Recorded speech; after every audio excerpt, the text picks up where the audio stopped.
Sacred Symbols, a PlayStation podcast, is brought to you by, well, you. If you want to learn how to support our show, go to patreon.com/laststandmedia. Greetings and salutations. Welcome back to Sacred Symbols, a PlayStation podcast. This is episode number 354. My name is Colin Moriarty, joined as always by my son, Chris Reagan. Chris, good to see you today. How are you today, my friend? I'm good. These headphones are starting to go though, which is unfortunate. I don't know if the first thing my assumption is that the wire is probably the first thing to get fucky, as opposed to the headphones itself. So I'm gonna hope that I can just replace the wire. But you're only coming in my left side right now, so it's mega weird. Yeah, I'm gonna be coming in more than your left side soon enough. Oh my god! Good lord. Did you make sure that your wires, I know this is stupid, but I think that sometimes, and then I just pop the wire in tight. Oh yeah, it fixes it a little bit, but I have to keep consistent pressure on it for it to actually. That's probably the wire. What I mean? So it's I'll figure it out. It shouldn't be too difficult of a fix. Dustin Furman, executive producer. How are you today, my friend? I'm doing just fine. Chris, it's time to switch to the in-ear monitors, dude. I'm a believer now. I can send you a link to these ones. They're $99. And dude, the headphones. So I used to have headphones like that. I actually think I have that exact pair, but in white that I got in college. I still have them. They're actually on the ground over here. And dude, the band on them is absolutely destroyed. They look like they were in someone's asshole at this point. Which I replaced the ear puffs or whatever, the cups for the ears. Can't replace that band though. So, but yeah, I'm doing okay. Colin, hold on. Maybe I can match your style here. Yeah. Can I put this all the way down? I like this idea of just, standing the whole time. Oh, my camera won't. It won't go up that high. How about this? It's it's too locked in, so we might have to just. Yeah. For people that most people listen to the show and don't watch, I'm standing up and I have a weird camera angle. It almost is it looks really suggestive. Yeah, it does. It's what are we going to, I don't know. Well, anyway, my back really hurts. So it's either do this or no show or I'm not going to be on it. Colin, it's time. Yeah. It's time to get standing desk. What are you doing? So sorry, we had a technical issue there, but I was saying, so I have some things to catch everyone up on. The first thing is that, my back's totally tweaked. And I think it's from, I've said this before, I use my mouse with my right hand, just having my arm like that. It's very unique to just sitting at this desk doing that. I can play drums fine and work out in the yard fine, everything's fine. So Micah told me that when she was an IT person at UMass that she had this thing that would go underneath the monitors and lift the monitors up and down or whatever, but not the desk itself. Because I don't think I've ever even taken a picture and shown anyone my setup, but I've said before, I have a really huge, heavy, nice wooden desk. That's a corner desk that splits out into a 90-degree angle. And getting rid of it is going to be no triviality. So I really need to get that thing to put under the monitors probably. So we're going to do that. And I won't be standing like this probably for the whole show. I'm already tired of it. God, I hate standing. Who wants to stand when you can sit? You can't stand for it. That's right. I'd rather sit for it. So we're going to have a little bit of so basically what I've done here with my camera is I've just tipped it up and I'm standing and I just have my mic up and then eventually it'll go back down. See my crotch. Oh, hey. All right, well. And then back dude, up. Yeah. If you can get that, Colin, we can start a competition who can stand the longest for Sacred Symbols. Yeah. I got a leg up on, though. I've been doing this for a while. I'm a little concerned about these monitors are fucking huge. And I'm not sure that the thing that Mike is talking about will be able to take them both. And it's like a little plate kind of, Oh. Right. And so, and they're I don't know. I don't know if it's going to, oh, Jesus Christ. I don't know if it's going to work. So, but the other update was that I started my physical therapy this week for my arm and my back. Oh. So we'll see how it goes. Kind of awkward in a way. Have you ever done physical therapy before? Nope. No. I mean, they're very nice. It's like, it's what it's necessary, but it's a lot of it is just like, okay, like do this exercise and do this. And I've never really just been watched by people doing these kinds of things, like do 3 sets of this and try this and trying to kind of isolate the problem or whatever. So, but it definitely has to do with this just being at a desk. And I think honestly, my back has hurt since I started doing this here, which is weird too. Like it wasn't a thing when I was in California. So I don't know what that's all about, but, if I could just take a chainsaw to this desk, I mean, I could, I guess, take a chainsaw to this desk and just get rid of it. But it's a lot of work. I could probably go on Facebook Marketplace and just say, like, someone just come take this. Right. And someone will take it. Yeah. They definitely would. It's like this was like thousands of dollars, this desk. So I never had a nice desk before. And it's fucked up my entire life, basically. So. Damn. If you put it for free though and say you have to come get it, then someone's gonna fuck up your house getting it down. Yeah, probably. I did that with when I moved from San Francisco to LA. I gave away my elliptical, and I had some I put on like Craigslist, like you come get it and you can have it. And then we realized that like we couldn't get it out of the door. And it was like this dad and son, and the dad they were Chinese, and the dad was like off the boat Chinese, so I couldn't really speak to him, so I was speaking like to the son and they were like taking apart. They were like, it was like it was a fucking disaster. I was like, please just get this the fuck out of my apartment. So you're right, they probably will fuck something up. And unlike that place, I own this place, so I don't want them to be scratching the walls and doing all this. Everyone well otherwise? Everyone okay? Yeah. Doing all right. Nothing really going on. It's cold out here, but the weather is boring. So played a new game this morning I could tell you guys about, but that's for later. Right. So yeah, I've had, I don't know, like I had the wedding. I had our friend's wedding over the weekend, and that was a great time. It was nice. It was brisk. I appreciated that they kept the ceremony really brisk. You know, like the stuff that you would expect, like the vows and all that stuff. That was like sitting down and the vows and all that stuff. That was like maybe like 15 minutes, if that, 20 minutes. Yeah. And then the rest of it was just a party, and it was awesome. Then I found myself at Disneyland on Tuesday, which I've never been to Disney ever. I think I went to Disney World when I was like 6 or something, but I barely remember it. There's a photo of me with, in front of the castle to prove that I was there, but it means nothing to me. Like, because that might as well have been somebody else. Right. But yeah, so we did California Adventure. I got in for free, which was nice. Oh. It was like a comp ticket, so like I had no excuse not to do it, because I'm never going to go to Disney again. Like, I'm just not going to do it. Yeah, it's not. I'm not going to spend that money to do it. Yeah. But Earl of Sandwich in downtown Disney, awesome sandwich place. I was like, I think I ate like 4 sandwiches the entire day. I kept wanting to go back. It was only $300 at Disney World. It's $30 for 4 sandwiches. No, it was like 16. It was $16, which is like, it's still, it's okay. It's still not cheap, but it's like, what the fuck? I'm housing a bunch of these. But and that was cool. Like did some roller coasters. I took an edible and did the Tower of Terror, which is now Guardians of the Galaxy. Oh, bummer. I love Tower of Terror. I mean, it's still horrifying. It's still I'm sure the ride's exactly the same. Yeah, the ride is exactly the same. The accoutrements are like whatever. Like it's cute. I don't really care about Marvel in that way, so like it literally means nothing to me. But like people only told me that like it was like an up and down thing. I'd never done the Tower of Terror. I'd never seen the Tower of Terror, so I just assumed it was one of those like, those Supreme Scream type things where you're like in the harness, and I figured it was like that.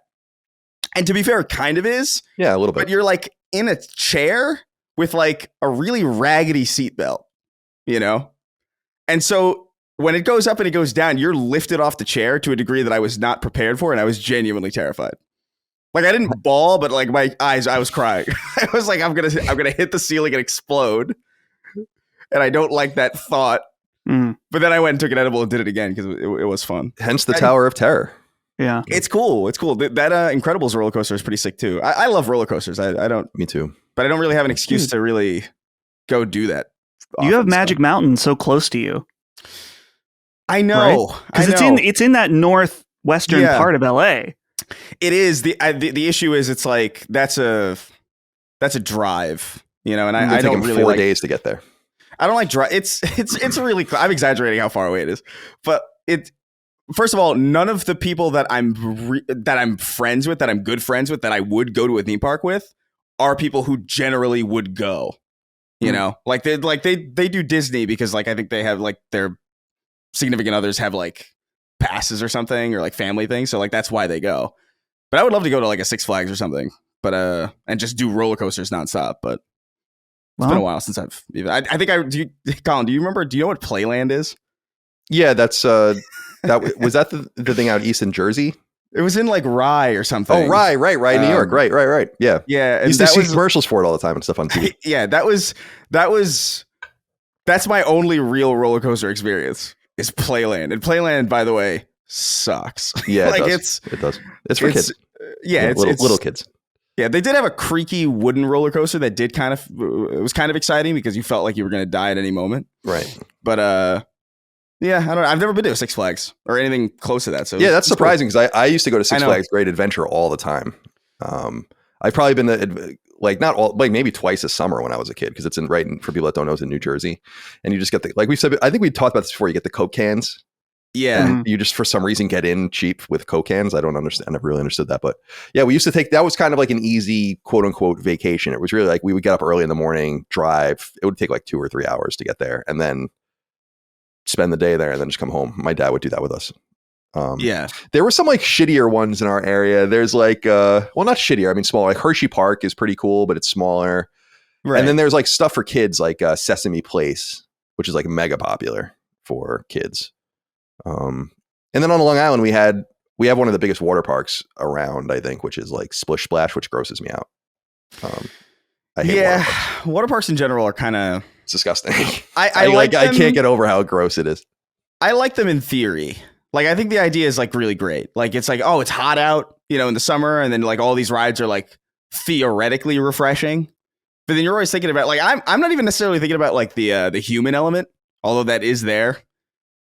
I'm thinking more about like just like what kind of grease and grime are on these gears under these, you know what I mean? Like there's something about that to me, like the mechanics underneath, like rust. How much of this is rusted? Yeah, and the like I don't know. I'm sure it's probably fine. But like, yeah, I mean they put so much chlorine in that shit. It's like RFK would melt in that. Absolutely. I just get grossed out about it. Like if you get splashed in the face, like you're in the water and you get just splashed in the face, 10% of that's piss. At least.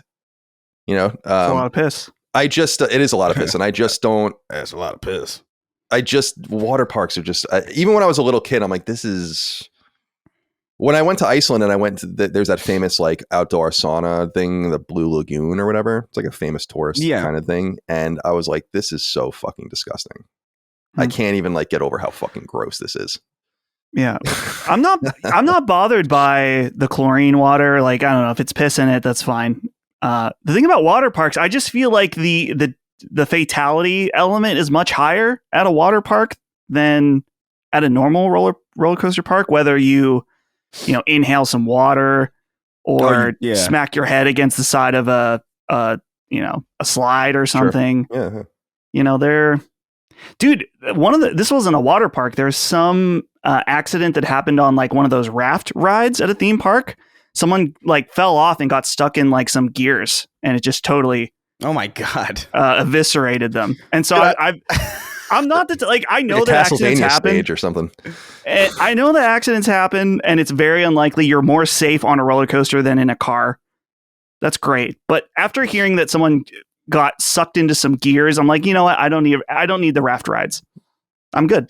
Yeah. I also don't want to be wet at a theme park all day. That's like chafing central. Oh, well, that's what like, cause we did one water ride at this, I don't remember what it's called. There's like some water ride in Great Adventure or whatever. And we did that in like at night in the dark when it was like kind of cold. And I was like, why are Disney? Guys? Yeah. Cause it was like the only ride with like a 5-minute wait. Everything else was like, is it like it's like a lazy river type thing?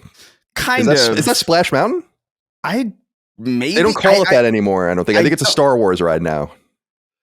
I don't know what the fuck it was, to be honest with you. I was on an edible the whole time. Yeah, you were blazed at that point. I was blazed, but we did it, and it was just like, why? And it hit me immediately, like, oh, this would be great in the middle of the day when you'd be dry in moments. You know what I mean? Because the sun would just cook all that shit off you.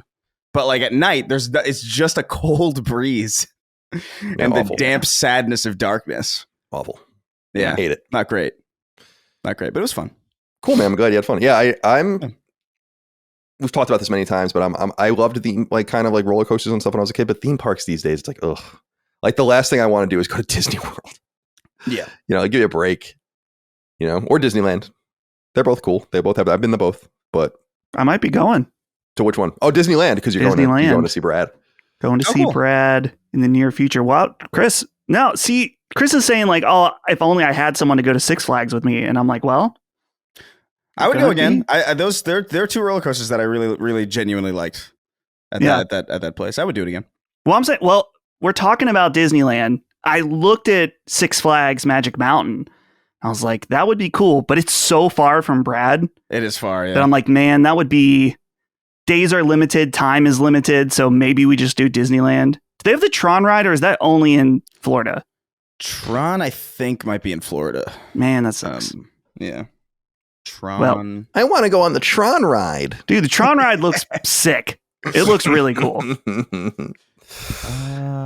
I'm so disappointed that the Tron ride isn't available. that would be me. That would be my roller coaster tycoon thought. Yeah, like that each character has pop up. Yeah, that's in like Tomorrowland in Florida. Damn. I think because I don't think there was a single Tomorrowland, or to the extent that there was Tomorrowland, we did not see a Tron ride. I was looking at the website. The fact that there are two parks is kind of fucking with my brain because I'm used to like Cedar Point or whatever, where it's just like you just go. This one's like, oh, you got to buy the park hopper pass. I'm like, well. Can you? Is it better to do that? I'm gonna have to talk to Brad. Tell Bob Iger to suck your dick. How about that? Yeah. Park to be fair, like I mean, granted, I did get a comp ticket, so like I got in pretty easy. But like I think I only spent like maybe like I spent less than a Nintendo Switch 2 game at Disney the entire day. Just all sandwiches. It was mostly sandwiches. Yeah. It was mostly sandwiches and like absurdly good frozen lemonade. Which, by the way, varies deeply from stand to stand because, like, I got one and it was like great, and then a friend of mine got one and it was like it was a block. It was literally like someone put a lemonade in a freezer and just gave him a really flimsy plastic spoon to like chisel through with it. Which I would have hated, but yeah, God bless. I'm sure he paid $15 for that. Disney, yeah, it's been a long time. Never go again, probably. Yeah, maybe if I have kids one day and just end up there, but I don't know. Yeah, it's too much. And Tower of Terror, them fucking Tower of Terror up and making it a Guardians of the Galaxy ride is disappointing because like, what is the whole thing of Tower of Terror was you're staying in the Hollywood Hotel and you were on an elevator. Yeah, that was the whole thing, and it was Twilight Zone themed. Yeah, Twilight Zone. Right. And, yeah. Which is awesome. I love Rod Serling. I think he's fucking dope, and I love all that stuff. So yeah, it's like, so now you're in an elevator in Guardians of the Galaxy. So the idea, I think, the setup is that you're entering this. I keep in mind, I was blazed, but I think the premise is that you're going into this lift in this giant like space tower or whatever, and Rocket is like hacking. Like he's fucking with the circuit, so it's like the elevator's going crazy, and then it opens in various like places, and you get to see like the Guardians like beating shit up. You're not really paying attention to that because you're just focused on trying to not die, to survive. Yeah. It's an unusually like fright. Like it is funny because there is an incongruity with it because it's still scary because you do feel like you're gonna die, but like they got like Ooga Chaka playing, in the background, and you're like, I don't. It was fun. It was cool. I'm like shitting on it a little bit more than I think it deserves. It's fine. It's entirely Imagine weird. the person who operates the ride that has to hear that song for 8 hours a day, every day of their life. I think. Well, we did it twice, and I think it was like it goes through the entire like set list of all the because I think the second one was like Freebird or something, which was pretty cool. But yeah, I don't know. It's fun. I was under the impression that Disney World was like, or Disneyland was like, I don't even know. I thought it was more like Universal, where you just kind of walk through Disney themed places, like almost like a fun house or like a haunted house, but like not haunted. You know what I mean? Like, there's Minnie. Go take a picture with Minnie. I didn't know it was like legit roller coasters. So I was like, okay, cool. I can do this. Although there's obviously not as many as like Six Flags or something like that because it's not the primary focus. But right. It was fun. It was cool. I enjoyed my time. But I have a feeling if I looked at like the prices for the tickets, I'd be like, Yeah, it's over $100. Yeah, I think. Yeah. The comp ticket did a lot of heavy lifting for me. Sure. One of the things I remember doing when I was this was awesome actually when I was younger. I've talked about my friend Bryce, whose dad was, is like a wealthy antique guy, and he would bring us to Disney World or some other places every year. That's why I've gone to Disney World with my family, but I've been at Disney World a lot because these guys would bring me with them, and their grandma lived down there, so we would just stay with her. It was a really kind of sweet setup. That's when I was introduced to Publix and the fact that Publix has Boar's Head because it was like a nice taste of home for us and all that. I remember that really well, actually. Yeah. But we would do this thing where, and they probably still do it, where you can buy tickets to go either really early in the morning or really late at night. And it was dope. And we would go, it was like literally like 9 to, I don't know what it was. It was like 9 to 1 maybe at night. And you can buy these like special tickets and you could just go crazy because there's like no one waiting, but it was like particularly expensive to do. Yeah. But like you could just kind of see and hit everything and then do it kind of efficiently. And I'm sure they still do stuff like that, which was cool. And I can't imagine how much that costs today. But yeah, that's how because it is it's like a mass of humanity. Especially in Disney World, because I think it's more accessible to like Europe and so on, as opposed like. So I think you'll probably find like more Asian tourists and Australian tourists maybe in Disneyland, and you would find more European, African, Middle Eastern, or whatever. Probably. So there's just masses of humanity coming to these places, and it's like you have to imagine someone from like France going to Florida, and you're like, have fun, welcome. Welcome. Yeah, I was actually like flummoxed by how many people were there on a Tuesday. That's what really fucked me up. I was like, yo. Yep. It is still. I can't even imagine like a friend of mine's doing it, going there for like May the 4th, and I'm like, you're gonna die. Like I don't even know that's insane. Like why would you even like? The only reason I even entertained this in the first place was that it was free and it was on Tuesday. I was like, oh, that sounds way better than going on like a Saturday when like every single human is out. But like, yeah, man. Let me level with you a little bit. I can't believe there's one single Star Wars fan in the world anymore. But I can't. But teach their own, right? May the 4th. I mean, come on, man. Yeah. What are they going to disappoint you with next? Oh, it's Glub Shitto. Yeah, somebody wrote into our show with the name like Dr. Butto, and it was just so reading that out loud felt so juvenile. But I do feel like that's a great name. Dr. Butto would like be like a great Star Wars character. I think definitely he'd be absolutely iconic. Dr. Butto is the key to all of this.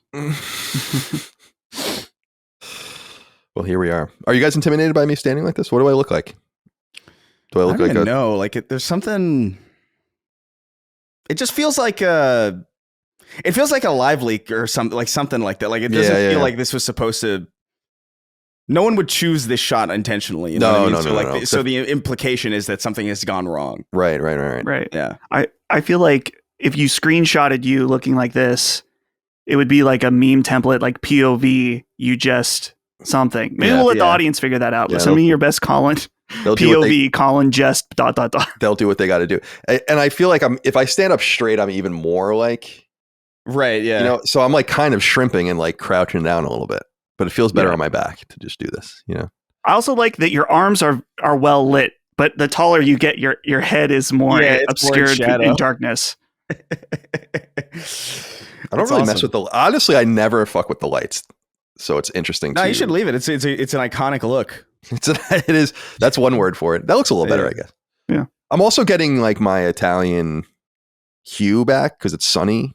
So I'm still getting my base. Right, the sheen.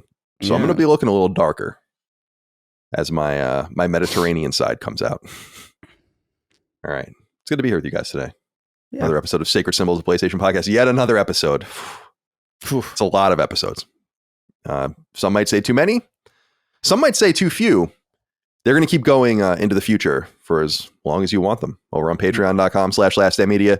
3 days early and ad-free access to this show and all of our other shows over on patreon.com/lastdamedia. $5 a month gets you access to all of that stuff, including access to the RSS feed, and you get all your little links for individual shows or for the combined shows, as we said. Now, one important note, because people have written in about this, and I promised them I'd look into it. Discord. I'm sorry, not Discord. Spotify is still like wonky. Spotify only has the separate feeds.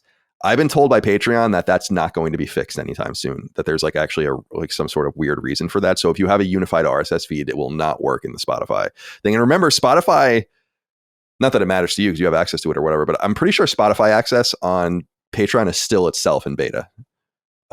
So I know they're still tweaking with that. So they're not tweaking with it because that would be like they're doing drugs with it. But they're tweaking it. And so keep that in mind. So you'll have to use the individual feeds for Spotify, but for RSS on your various podcast feeds, I use the Apple Podcast app, for instance. I just draw my RSS feeds in for all the different things. So you get access to that very easy. You don't even need to use the Patreon app. You can get Discord access. Have we purged Discord users lately based on, like, didn't we have to do it manually? That was something Ben did. Yeah, we got to do that soon. I don't want any freeloaders. Well, no, they won't be able to access it if they're out. But so what was he doing then? So what happened was that you wanted the number to be more accurate. Right. How many people were actually in there. Yeah. I mean, I could probably figure that out. It just sounds like a massive waste of time. No, let's go ahead and do that. Well, why don't you figure it out? You want me to figure it out? Yeah. All right. For some reason, I can't even get into like many of the channels on our Discord when I click around. Like I can't get into the Q&A Discord. I can't get into like the moderator Discord. I think I've just been booted out of everything, which is fine. I mean, it might be easy. I can ask Ben to remember or for him to tell me what he did. But the people that if you're not in Discord, or not on our Patreon anymore, they're still considered a member, but they can't see anything on the Discord itself. I want them out. Get out of here. Well, take off the rest of the show and get into that. Crazy. That was like when I had I can't remember the number. I think it was 5,000 friends was the maximum you can have on Facebook. Oh, and right. when I was at IGN, I used to just get friend requests constantly and I just accept them to the point where I couldn't accept them anymore. And then I realized, I'm like, dude, I don't fucking know anyone. And so I took an entire, it took me literally like 2 days, like an entire weekend. And one by one, I unfollowed and unfriended like all the people I didn't know and got the list down to like whatever it is now, 400.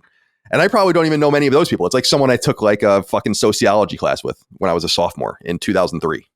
Right. Yeah, so, God, that was a nightmarish situation. So, Dustin, we want accurate numbers. It's what I said. I would purge. Chris and I say this all the time. We have 95,000 subscribers or whatever on YouTube or whatever it is. If that number, the accurate number was 55,000, go ahead and make it 55,000. I don't care. I just want to know. I just want to know. Tell me. 1,000,000%. I have Give like it to me 500. I have 500 to 600 something K on YouTube. I would be like, I'd gladly take like sub 100,000 if it was more accurate. You know what I mean? I could give a fuck. That number doesn't even mean anything anymore. Like especially like unpaid subscriptions. Like it doesn't matter. Yeah, who cares? It's like player counts. 1.5 million players played our game. Yeah. Like, no, I don't care. How much money do you make? And that's why it's like with our we are very if you didn't know about the dominance of our Patreon, you would look at us and be like, how do these guys even do this for a living? Because it's like not doing that much traffic. What do they live in fucking in poverty in Indonesia or something like that? I don't understand what these guys are particularly doing. I read a thing where you can live in Jakarta or something for like $700 a month. Pretty nice. So Dustin, if you're looking to get out of the country, yeah, we'll see. Maybe after I have to figure out how to purge these Discord users, maybe I'm out. I'm sorry to have you do anything. Yeah, I know. It's insane. I'm sorry to ask you to do things. Yeah, it's rough. It's rough. I've been having, we're not going to get into the details of them, of course, but I've been having fruitful conversations with the entire staff over the last week. And the guys know this as well, over like, where do we want to go and what do we want to do and all of this. And it's been quite interesting to hear everyone. I'm going to talk to Chris soon, depending on how my back feels after this show. Actually, we'll talk. Yeah. So that's been fun too.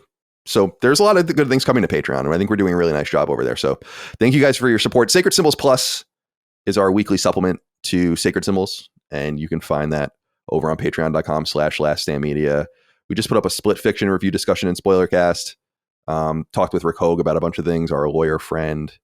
Talked to David Jaffe about a bunch of stuff. Had Dustin Legary on recently. The newest episode that will be going live imminently from when this goes live on Patreon, this episode you're listening to now, is an Adamfall related review discussion in Spoilercast that I conducted with Mr. Matty Plays over on Defining Duke, our Xbox podcast. So, and that really devolved into more about like where it's a conversation about Adamfall, no doubt, but it's also a conversation about like where games like Adamfall fit and if there's a place for them in the environment. So in our ecosystem. So definitely check that out as well. But we appreciate your support over there. Patreon.com/laststandmedia. I wanted to give a shout out actually to another piece of podcasting art that we did recently. Saving up for that Garfield 9/11 shirt on the news wrote in.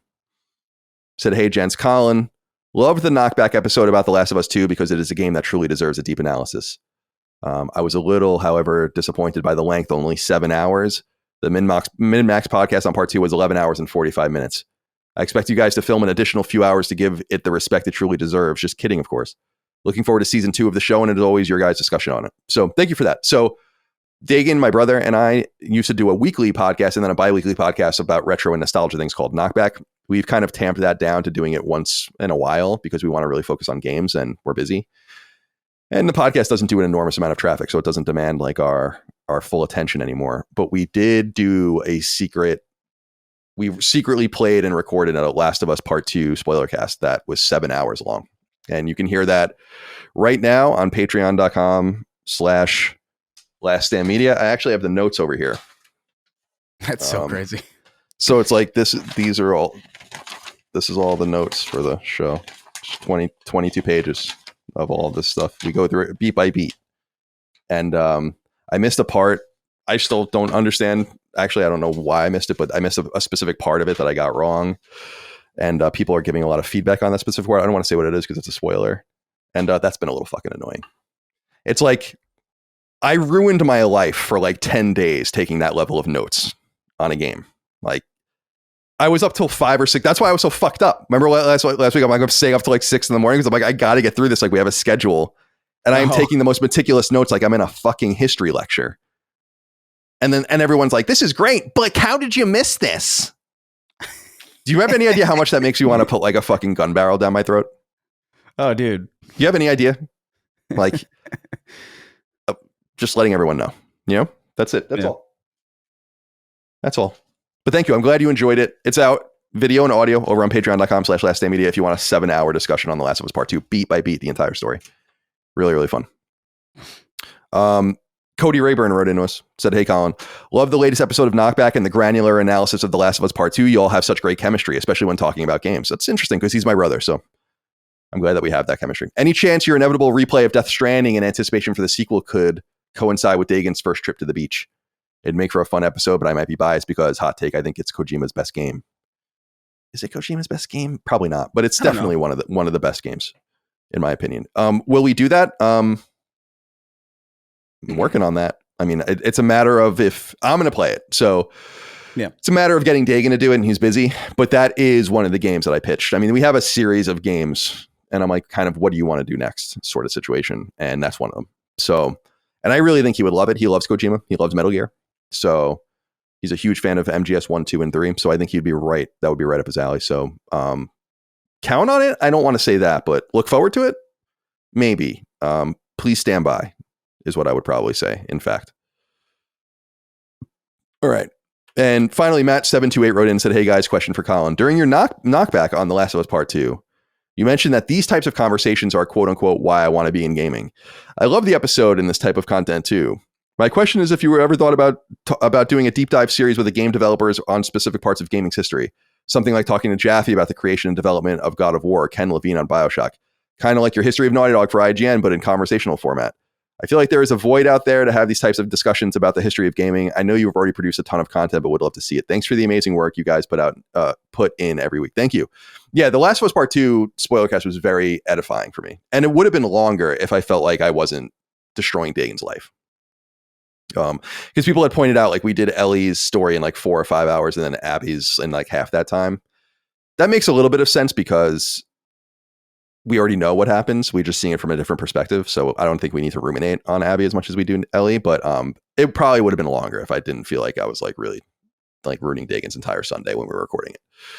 So, and he wasn't doing anything wrong. It's just, I am conscious of that sort of thing. I don't think he anticipated we were going to be sitting there all day, which is what we did. So, yeah. I want to do more of that kind of thing. And I just wanted to remind people that we did do something like this. Like I think we've done a lot of episodes of Sacred Symbols Plus, but I think one of the most underrated, and frankly, like I'm surprised it wasn't bigger and didn't get picked up more, was that I did something like this with David Jaffe about the original Twisted Metal. And Gene was on that episode too, and it was awesome. We all played and beat it, and then we sat down and talked about making it and like what it was like and all the different things about it. So yeah, I mean, I'd like to do more of that. I want to do that with Jaffe about Twisted Metal 2 specifically. He didn't work on 3 or 4. Then we would have to jump to Black after that, and then he was doing other stuff like Calling All Cars and so on. So, but yeah, I want to utilize and leverage those kinds of conversations, and we're going to be having other people on the show too. There's a few interesting people lined up for May specifically that I think people are really going to like. So stand by, and thank you for all the kind words about the Knockback episode. It was a lot of fun for us to do. Merch can be found at laststandmedia.store. T-shirts, sweatshirts, hats, stickers. Everything we do is made in the United States, except for one line of shirts I think is made in Honduras, if I recall correctly, at an audited and trustworthy factory. And I don't mind dealing with our global neighbors. I want them to have good economies too. So I was thinking about that recently with all the tariff drama.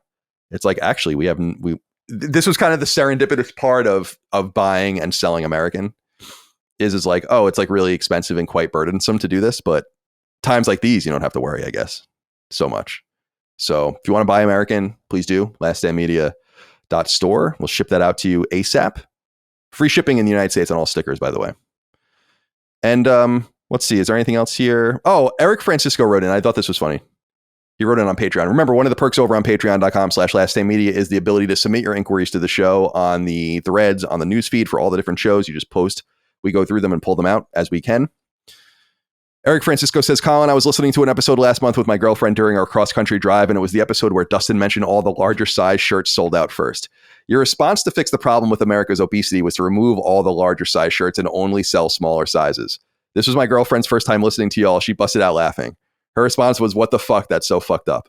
While tears started collecting on the sides of her eyes. Just wanted to share to try and balance out all the more sad stories from fellow listeners with their significant others. Thank you for all your awesome work. And Colin, just want to say that I'm proud of everything you've built. Much love from Arlington, Virginia.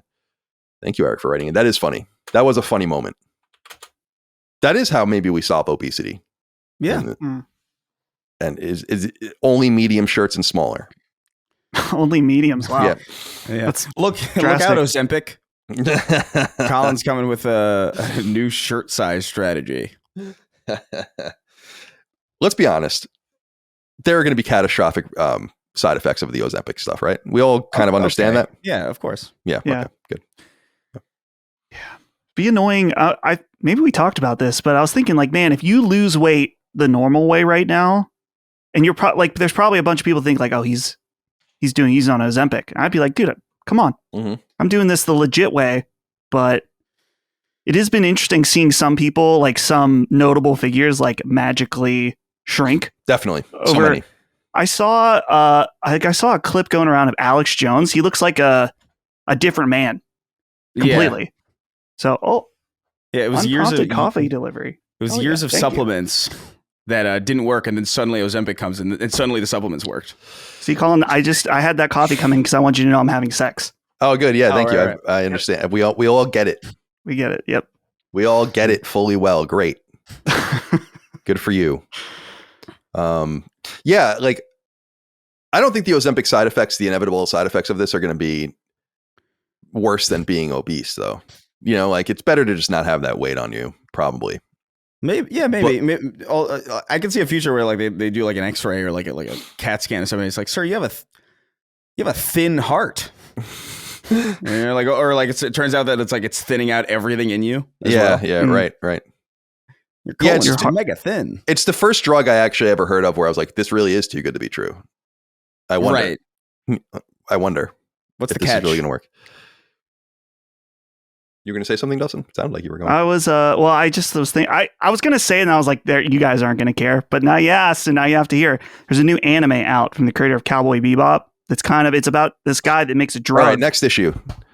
It's about this guy that makes a drug that cures all pain. But then he disappears and shows up 3 years later and he's like, yeah, you're all going to die in 3 months. And everyone in the world is like addicted to this drug. Interesting. Pretty cool. It's called Lazarus. Do you know of someone told me a long time ago, I've always wanted to look into it. There was a Japanese anime, maybe it was a manga, but maybe both, where it was like people's online histories were leaked or something like that. And everyone's like everyone's like deepest, darkest secrets were known to everyone else. So everyone wore masks.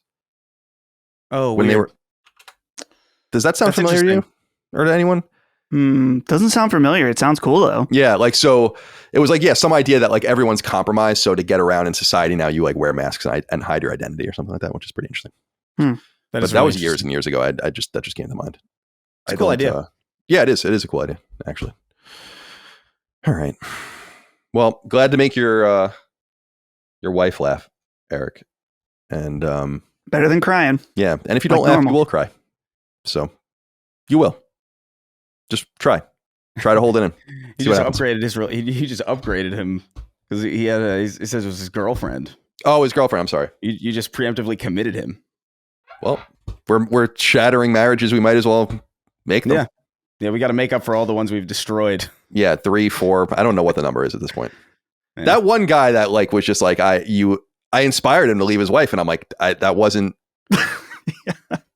That wasn't the point. That wasn't what the whole pep talk was about. Whatever I was saying in that show. But he was just like, yeah, man, it was like, I get it. You got a revelation. Yeah. It's just unfortunate for me to be involved in it. In that particular revelation. When Colin said the PSVR made him nauseous, I really I had an epiphany where it's like, I am nauseous around my wife. I must leave. It's like my reality also makes me nauseous. Right. Yeah. My actual reality. This stupid asshole was talking about his virtual reality making him nauseous. Oh, God. You don't know my wife. And I'm not saying my wife. I'm talking from his perspective. Right. My wife's quite lovely. Thank you for asking. All right. Well, speaking of sad things, Saxilicious wrote in. Let's get into some topics of discussion. Greetings, gentlemen. I've been struggling in the past 2 weeks with the loss of my mother. Even though I am still struggling, I have found strong support in my friends and family, including my best friend and fellow listener of the show, John Nauman. And wanted to send a special shout out to him so he knows how much he has helped. Also, Dustin's previous advice has helped me through as well and wanted to thank him. Additionally, thank you, Sacred Boys. I was about to say, fuck me, right? Additionally, thank you, Sacred Boys, for the laughs through the pain.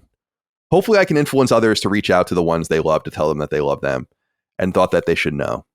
Anyway, sorry to be a downer, but don't be afraid to keep fucking that chicken after some loving foreplay. We won't. Thank you for writing in. Just go listen to Mike and the Mechanics in the Living Years whenever you need a reminder of keeping in touch with people you really care about. I'm sorry, man. It's a horrible situation. Losing your mother, I can't even imagine. Yeah. And John Nauman, other listener of the show, helping you through it. That's very nice. Appreciate that. Well, R.I.P. in peace. Indeed. Yeah. Indeed. Yeah. The only thing I want to chime in here with this, if you're having a really rough time, go see a grief counselor. I don't think enough people do that when someone close to them dies, just because I think people think it needs to be traumatic in order to need that, but that's not the case at all. So if you're really having a hard time, go see someone to talk about it, because it can help quite a bit. I know it did for me. Yeah, there's probably a subtlety to the experience for a lot of people too, where it is probably really heavy at first, but then it lingers. And that's the stuff you really need. Obviously, you're going to deal with the grief immediately. Right. Yeah, that's good. I totally believe in therapy, psychiatry, psychology. Psychiatry is a little, I am on psychiatric stuff, or one psychiatric thing, and that's useful. Psychology is the place you want to start. That's why, because I know some people are like, oh, we shouldn't have them as sponsor or whatever, but it's like, I really believe in BetterHelp, because it's like, it might be the only option. People without insurance or lower income, or just you don't have a provider around you. You're also maybe just insular. You don't want to go. It's like a whole thing. I know. Yeah. And so like it's cool. And we're not sponsored by them this week. I'm not saying this for that reason, but It's like, no, it's better. It's good. It's like having some sort of resource is good. Talking to someone who knows what to do or like some feedback for you is good. Don't stew. Sexalicious, be well. Nostalgia King wrote in and said, yo, CDC, I had a chuckle when a listener wrote in last week regarding them having to explain to their kid what a brown eye was referring to. I listen to LSM in the car basically everywhere I go. And last week while taking my daughter to school, Sacred Symbol started playing on the radio, to which my daughter, it's Cameron. Sorry, I can't see. I was like, Carnan? That can't be right. 9 years old. I'm very far away from the monitor. Reacted by saying, yay, I love these guys. I asked her why in absolute bewilderment, and she reminded me that I have to pay her $1 each time she's exposed to a curse word. You guys have so far racked up close to $30 for her just from our morning rides to school, so I guess keep it up. I don't actually pay her. I just put money in her savings account. Also, gaming is a pretty expensive luxury, especially when you're paying your daughter's curse word fines. Luckily, Nintendo didn't show anything with the Switch 2 to really win me over. Keep up the great work. Seems like you were kind of taking a little bit of a parting shot. Here we go. Fuck. Shit. Ass. Damn. The duplicates count. What else can we? I don't want to say that. The one word sometimes gets us demonetized, so I won't say that. Yeah. And also it's like, I don't know. Just keep listening. Yeah. You'll rack up that bill. Yeah. It's fine. Yeah, no doubt. Dustin, Matt needs your help. Matt Curry wrote into us. Oh, yeah. Said, greetings, gentlemen. This is mostly for Dustin. My wife got me an espresso machine for my birthday. Up until this point, I've just been drinking at a store-bought cold brew, so now I'm driving into the world of making cappuccino, lattes, and the like. As last and resident coffee connoisseur, any tips and tricks you can share, or coffee bean recommendations? Thanks for all the great work. You motherfuckers are going to be drinking that Hawaiian and that Puerto Rican coffee, right? Because of the tariffs. Oh yeah, I've had Hawaiian coffee before. It's all right. It's not bad. The volcanic ash gives it a special. Little special something. So as far as espresso, I don't make espresso at home. I don't have an espresso maker. I've always been curious about it, but depending on the quality, you really got to spend a lot to get something nice. But either way, I would recommend number one, a YouTube channel, James Hoffman. He is a coffee YouTuber. Fantastic channel, very entertaining, and you can learn a lot from that. As far as espresso tips, I honestly have never made it myself, so I really can't help you there. But as far as beans, two roasters I really like. One of them is called Brandywine. You can order from them online. The other one is this new place I found in Texas called Monomyth Coffee. Both of them really fantastic. The most important thing to remember is that your coffee is only going to be as good as the beans you put in it. It doesn't matter if you're the best espresso maker in the world. You got to put good stuff in to get good stuff out. So the prices can be a little expensive for nicer coffees, but I find you get what you pay for. So check those roasters out and learn stuff online about espresso, because I really don't know much. I just get it at shops when I'm there. I recommend Sanka. Dude. Sanka. That's a while. I haven't heard that in so long. Decaffeinated coffee crystals, dehydrated. I think it's decaf. Yeah, it is. Sanka is a brand of instant decaffeinated coffee sold around the world and was one of the earliest decaffeinated variants. Mm-hmm. Sanka is distributed is it Sanka or Sanka? I thought it was Sanka. Sanka. Well, Sanka is distributed in the United States by Kraft Heinz. Go ahead, Chris. No, the only reason I know what that is because I remember there was an old Seinfeld episode where they got kicked out of the main coffee shop and they had to go eat at Reggie's, like that shitty one that didn't have any of the things. They were like, can I get a coffee? And it's like, we have Sanka. I was like, what is that? I was like, I've never even heard of that. And I looked it up. That probably is why I know it too. Yeah. Because no one I never heard of that in my life. My family, no aunts of mine ever was like, I need some Sanka. It's never been a thing I've ever heard in my life. Only through that show do I know what that is. Coffee seems like it was kind of gross for a long time until the 90s. Because people were just freeze drying it and fucking with it, and you were getting Folgers and all this kind of stuff. I feel like what is the history behind that? When did people start really taking coffee seriously? I wonder. It seemed like it happened in my life. I know that there must have been great coffee. I understand that, but I'm saying now people turn their nose up at all the things that when I was a kid, everyone was drinking Folgers and shit, after dinner. And it's Yeah, I bet it's television and like movies and stuff. Yeah, I bet it's like I would bet money that it's like mid to late 80s. Yeah, sure. Chris, you are mostly right. So coffee, this is where it gets real nerdy. They define it in waves, which I don't know them that well, but you hear about third wave coffee, which is where people started to care about higher quality coffee. It was coined in 1999. So honestly, here's the thing. While I hate Starbucks coffee, we have a lot to thank because that got people interested in boutique, nicer coffee. And so while I think a lot of people have outpaced their quality and what they're doing, we owe a lot to them for making it a thing. Yeah. One recommendation I would give here though is like look up Cuban espresso recipes, because if you're trying to make espresso, like that shit's the best I've ever had. Like it's like I don't know how to make it.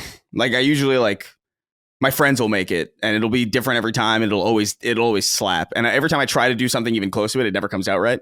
So like there's definitely something to those recipes. But that's the best espresso I've had. I love espresso after like a meal or something like that. Yeah, nice aperitif. Espresso also reminds me of that Sabrina Carpenter song, and I only know it because there's that guy online that does like the fake covers of things in other band styles, and he did like 311 doing espresso. Oh, that's fun. And so when I heard, and it's actually really fucking awesome. And when I heard it, I was like, oh, so I need to familiarize myself with this other song. And she talks about Nintendo in it. Yeah. Which is interesting. You know what's I love those videos specifically because like they really shine a light on just how like a lot of music is just genuinely great. It really does kind of just matter like, oh, what style is it? Like totally. So many songs work in different styles that you wouldn't think they would. And it's just kind of, it's pretty impressive. Yeah, music's a gift, dude. Good shit. Yeah. There's this guy on YouTube who takes popular songs and makes them sound gay.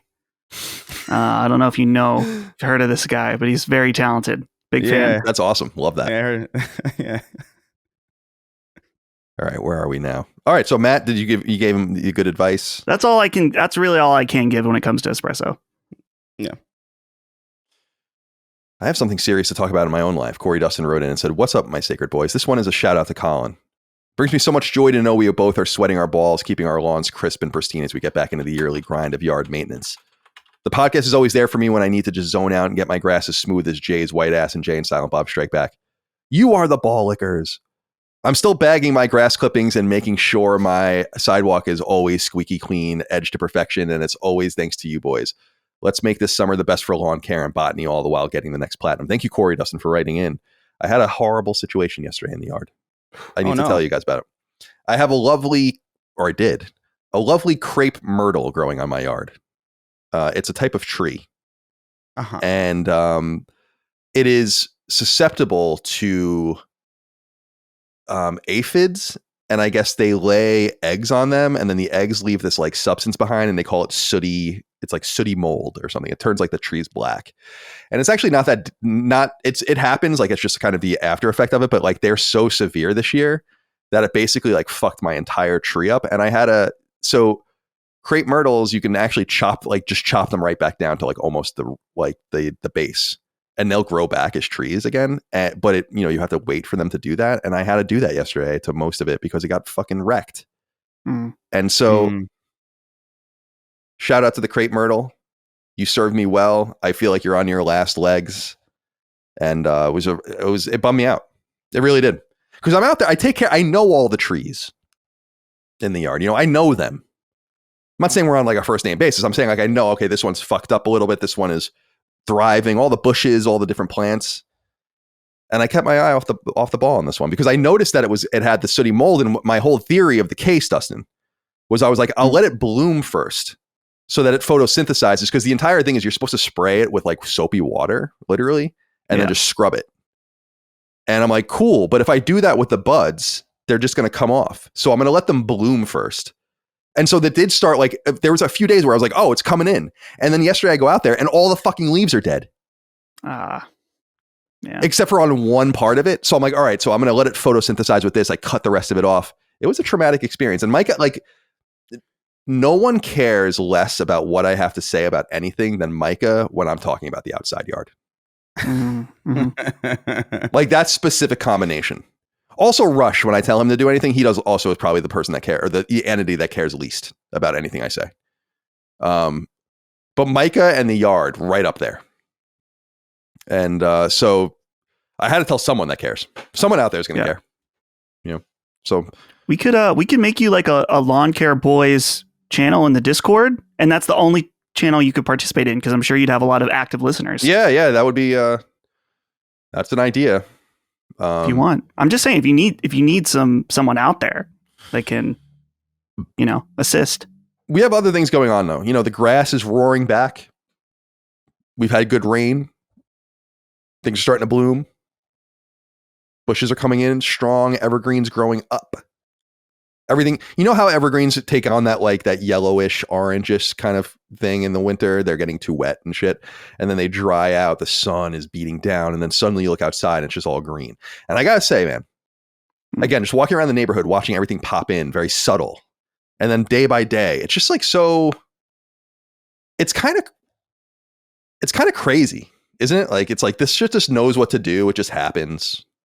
Then it dies, but it just sits there. And then it just knows when to come back. It's pretty wild. I love it. It's so fun. Makes me feel like the blue skies and everything. Sunnier days. Makes me feel good. Yeah. And I mean good in quotes. I'm never going to feel good. Right? Right. As good as possible. Right. It's good. Like better. I feel better. But sure, it's all relative. Yeah, marginally improved. Right. Marginally improved. But still bad. Right. Greats wrote in GR88S. Howdy Fats. Now, I'm interested what you think of this, guys. I'm not crazy about this idea. Says, Howdy Fats, start adding timestamps to the what we're playing sections to indicate what each person is playing. Thank me later. We're talking about skyrocketing view numbers and time viewed. Don't peg me as your average LSM never happy complainer. I watch and enjoy every show. This little detail is the only thing that's missing for me. Thanks for the great content. Stop hating everything. Thank you for writing in. Dustin, I've seen this feedback before. Do we want to start putting game names in? I personally think it's a bridge too far to like timestamp it out. But do we do a little parenthetical and say like these are the games? I feel like doesn't anyone like surprises anymore? Doesn't anyone like listening to the podcast anymore? It's like why don't you just go to the YouTube video and go to the transcript option and read it on the fucking train to work? Okay? How's that? Thank you for writing in. Dustin, what do you think? What do you think? Should we do it? The only concession that I was thinking is that we could list the games in the timestamp itself, but timestamping each individual. Do you want me to timestamp every time someone talks in the show? I mean, what's next? That's the thing with these things, Colin. It's if you give a mouse a cookie, gotta ask for milk. Give them milk. It's just like, what's he gonna ask for after the milk? What are they gonna ask for next? A gun. Okay? A gun. There's already, dude, this show has more timestamps than any fucking show on YouTube. We've already piecemealed it so much for you to make it more listenable. Even though I hate timestamps, I hate them. I hate making them. I don't. People complain that they're wrong sometimes. It happens every once. It's very complicated with how many we have. We have so many, and they all are done manually on each show. Sometimes they have to be done separately for audio and video. So that's a lot. It's a lot, but we're doing it because we know you like it. That was the thing that used to bother me when I used to do the editing myself. See, the one thing I love about our company, at least right now, is no one does anything that I didn't do myself. So I do understand like how annoying it is. And it was the specific when we'd have ads in the video versions on YouTube. And then I would have to like do the math and add that to, and I think you could probably just run that in the ChatGPT at this point or something, but like, and I was like, I'm fucking this. And then I would like fuck it up halfway through and I'd be like, go back and do it again. I'd be like, this is a fucking nightmare. Absolute nightmare. Yeah. So I get it. Yeah. I mean, he's a podcaster. Yeah. His life is so hard. But yeah, we'll keep doing timestamps. But we can add, because here's the thing. I understand that maybe someone listened to the show and then 2 days later, like, oh, I heard Chris talk about this game. I don't remember what it's called. Maybe we can, I could see putting the titles in there. Sure. On that timestamp. So you have a reference of the different games. Sure. Yeah. We can do that. Okay. The thing to me that I think about is like, sometimes there's not much to say on a game. And sometimes we've said, like, there's occasions on episodes where Colin or Dustin or me will be like, yeah, I'm still playing this. Not much more to say about it. What I want to go on to is this. And so my thing is like, do you timestamp that 5-second window? You know what I mean? Like, it just seems like a waste of a timestamp. Yeah, I agree. And like to have, for that to even be like a special permutation where it's like, well, in that scenario, we won't do it. You might as well just not even, you know what I mean? There's no point to doing that. I think listing them is fine. I think that actually has use cases, but like timestamping the individual conversations about games is, I think is yeah, quite insane. That's our compromise. Take it or leave it. Don't leave it. Take it. Yeah, don't leave. All right. Let's get into some game conversations. I didn't write anything up this week because nothing's really that big, but we'll get into everything in order. Have quite a bit to talk about. We'll get into listener inquiries at the end after we talk about what we're playing as well. So we'll begin with Sergio DeVivo. He says, thank you, Dustin, for convincing Trump to pause all reciprocal tariffs for 90 days and isolating China from the rest of the trading world. This will help out console prices. I had my doubts over you, but looks like you delivered. Dustin? Yeah. I called up Donnie. That's what I call him. I call him up. I said, hey, Nintendo Switch 2, we got to make this work. Don't worry about the stock market. Don't worry about any of these other things. Just the gamers need to game. Yeah. He was like, these sacred symbols, boys. I love them a lot. You're doing a lot out there. And so yeah, I got it to happen. He's like, Baron was telling me about Donkey Kong Bonanza. That's what they're calling it these days. Donkey Kong Bonanza. Oh my God. My good they friend. Gave him pants. My good friend Justin from Sacred Symbols. He had a pretty good idea. He said, stop it. And I thought, yes. Dude, I heard him speaking about, whatever it was yesterday. Like it was just on, Tesla. And he definitely doesn't know people's names around him. No. Like even people in his cabinet and stuff. He's like, this guy's doing a great job. I'm like, yeah, Tim Apple. Tim Apple's the best. I love it. Yeah. So yeah. Now, what do you think the impetus of this letter was? Is it because you look like JD Vance? Probably. People say that, but I don't see it. I can see it. It's very minimal. Like I could see what people mean by it, but I don't really see it. Like it wouldn't be the first thing I thought of ever. You can do the meme. Yeah, the meme. Yeah. There we go. He's very memeable. There's that other meme he did where he's like this with his like someone was getting thrown out of the speech or whatever. So it's just like him going like this, and it's just like I gotta be honest with you. I don't even remember what he really looks like anymore because all those so funny, Photoshops have completely warped my perception. Like JD Vance is that long-haired, like big fat version. Yeah, like, that's my default version of him in my head. I love it. I wonder who made which is hilarious. It's very funny. It's good. I agree. So, yeah, the tariffs 90-day relaxation on them. I guess I think they'll be 10% broad tariffs. China got tariffed over 100%. Nintendo Switch 2s I think are manufactured in Vietnam, so I think we'll be in the clear. Hopefully. Yeah. And by maybe. We, I mean all of you out there that are going to buy, because I'm not buying one of those things. But Micah is, and I'm sure she'll be thrilled about that as well. So hopefully we'll have word about that soon. I don't know. But thank you, Dustin, for your hard work. Yeah. I want to acknowledge you in this quest. All right. Let's get into some other pieces of news. This is an interesting one. Pedro Alves wrote in, said, hey, CCD. Returning patron who had to freeload during the pandemic here. Welcome back. There are only 3 instances where Brazil will be mentioned in this show. This was uncanny how accurate this was, by the way. Colin will mention people still play Mega Drive and Super Nintendo in Brazil.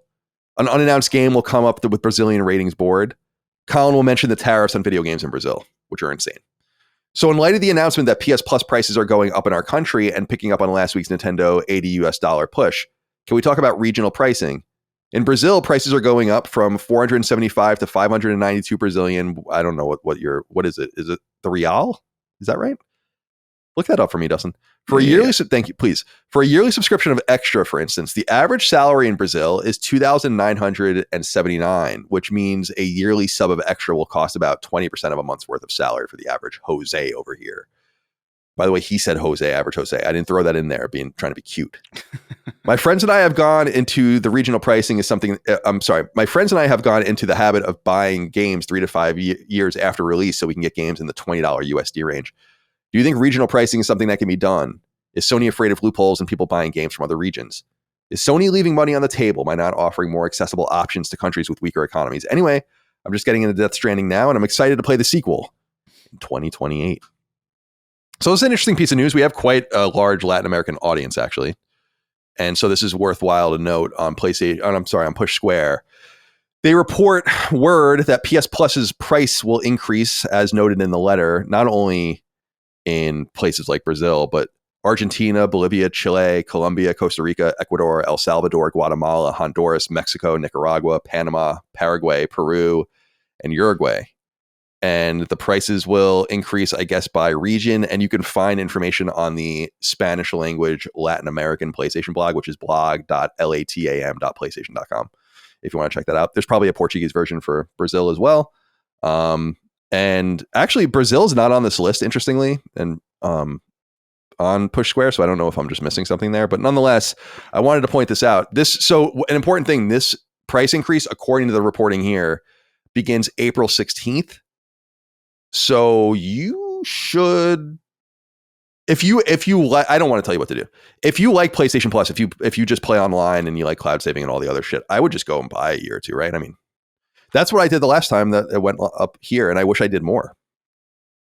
I remember at the time being like, and then when it finally expired, I was like, fuck, why did I just not just buy 10 years of it or something? Who am I kidding? Yeah. I don't think you could stack that many years anyway. But yeah, if you live in one of those countries in Latin America, on April 16th, price increases will hit PS Plus. So be aware and maybe renew your subscription if you're allowed beforehand. I'm sure a lot of people will do that. Okay. As far as regional pricing is concerned, I don't know if you have any thoughts on this, either of you, but Dustin, go ahead.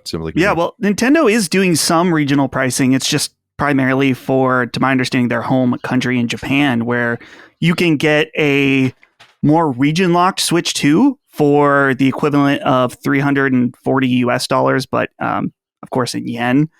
And that is to account for the yen being much weaker. That console is locked to being in Japanese, though, so it's not like if you're on a trip to Japan, you can... I mean, if you know Japanese, you could buy that and save some money, but... You'd have to play Sero games on it too, probably.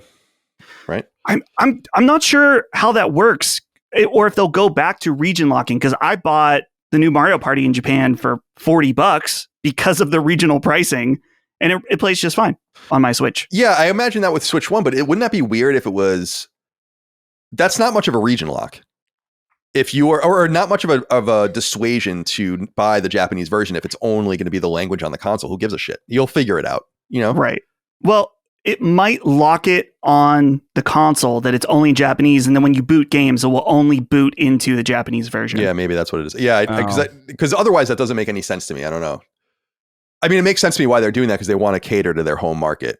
They sell a shit ton of games there, and they completely dominate and strangle the gaming industry there. So they might as well just take even a loss to make sure that they're solid.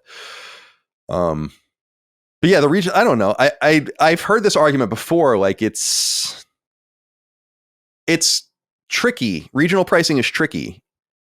You have to ask and wonder, like, I watch like some of these videos on YouTube of like people traveling through various, like usually third world countries, but they have access to like Coca-Cola, and there's no way they're paying $2 for a 2-liter of Coke, which might be like their daily salary. And I bring that up only because it's like, there must be some sort of adaptive pricing model for a lot of these consumer markets. And we don't look at that as fundamentally unfair. It's like, I drink Coke in the United States. I'm fucking supplementing your Coke in Nicaragua, you know? But there is like some sort of feeling like that where it's like, oh, so we have to pay out the ass and then no one else has to pay. And it should be based on like what you can afford. I'm like, but then again, that's the way the market seems to work. So that's why I'm like, I'm balancing my gut instinct with the reality of life. How can you live a good life in one of these countries for a fraction of what you can live in the United States and live if it wasn't the case? Doesn't even make any sense, you know? So I guess what I'm saying is that though my gut instinct is to say like, that's fundamentally unfair. Like I want things to be appropriate and people to have access, but it is a luxury hobby. And like, why should people in modern markets, let's say, or evolved markets pay the heavy price of this that then gets distributed for free. But it's like, we do that with a lot of things. People in a lot of parts of the world don't pay what we do for pharmaceuticals. And a lot of that has to do with the fact that like we are heavily subsidizing the pharmaceutical market. It sucks that happens to us. It's unfair, but it's the reason things are affordable sometimes. Do you guys have any thoughts on this before we move on? Yeah. It's clear that a lot of companies do take it very seriously to try to stop people from avoiding this too, where it's a little Wild West on Steam with like CD keys and CD resellers where you can get worldwide keys from sites. Some of them a little more questionable than others, but I know there has been things where people have gotten their consoles banned from region manipulation to get cheaper prices. So be careful with that. I don't know if it's happened recently, but yeah, I remember that used to be a big thing. That happened a lot. I think I would be afraid of doing that too. The only thing that I ever did, and we didn't even use I don't think our primary accounts to do it was, I guess we couldn't have. Maybe we could play the game if it was on our console, but I had a Hong Kong account back in the PS3 era, just because they were releasing random shit there for some reason. And people might remember that the PlayStation All-Stars Battle Royale demo went out live there and nowhere else for a while, which was really weird. So we it was like a few days gap and we were like, well, let's get coverage for it. So we made like some sort of Hong Kong account, and it'll let us do it. I don't know. But yeah, otherwise I'm very wary of doing anything that would bring me into infringement of the terms of service. Not because they want to shut you off, because I always say that to people, like, they don't want to get rid of you. You're a customer, like, you're spending money. But like, just don't do something stupid, and that might be something stupid is kind of circumnavigating those region locks and whatever. But I think that there's a lot, as I understand it, there are a lot of wink and nod situations around the world where there's no doubt companies like Sony know what people are doing and they let them do it. I think one of the things is, like, in the middle, there is a pretty vibrant PlayStation ecosystem in the Middle East, actually, but I think a lot of people in certain countries where it's not supported buy their games on Turkey's PSN, and they must know that, right? They're just being like, fine, if you're that desperate, I mean, like, do what you got to do, I guess, as long as you don't do anything stupid. I'm always, speaking of like terms of service and stuff, I am surprised by the things people are comfortable messaging me on PSN sometimes, like vulgar, bad things. It's like, aren't you afraid of like getting banned or something? Or are you just allowed to say anything you want to people? Someone said something to me pretty horrible like a couple months ago, and I actually was like, I should probably report this person. And I couldn't figure out how to do it. Like, usually I would just let it go, but it was something that was racist, my wife. And I was like, okay, so I think that was the situation. It might have just been that it was just straight up racist. And my wife saw it because I was like, look at this fucking comment. And then she's like, you should report that, or that's what we did. And I was like, I can't figure out how to do that. Like, so maybe that's why there's just no way to do anything. But I'm like, Jesus Christ, people are so flippant.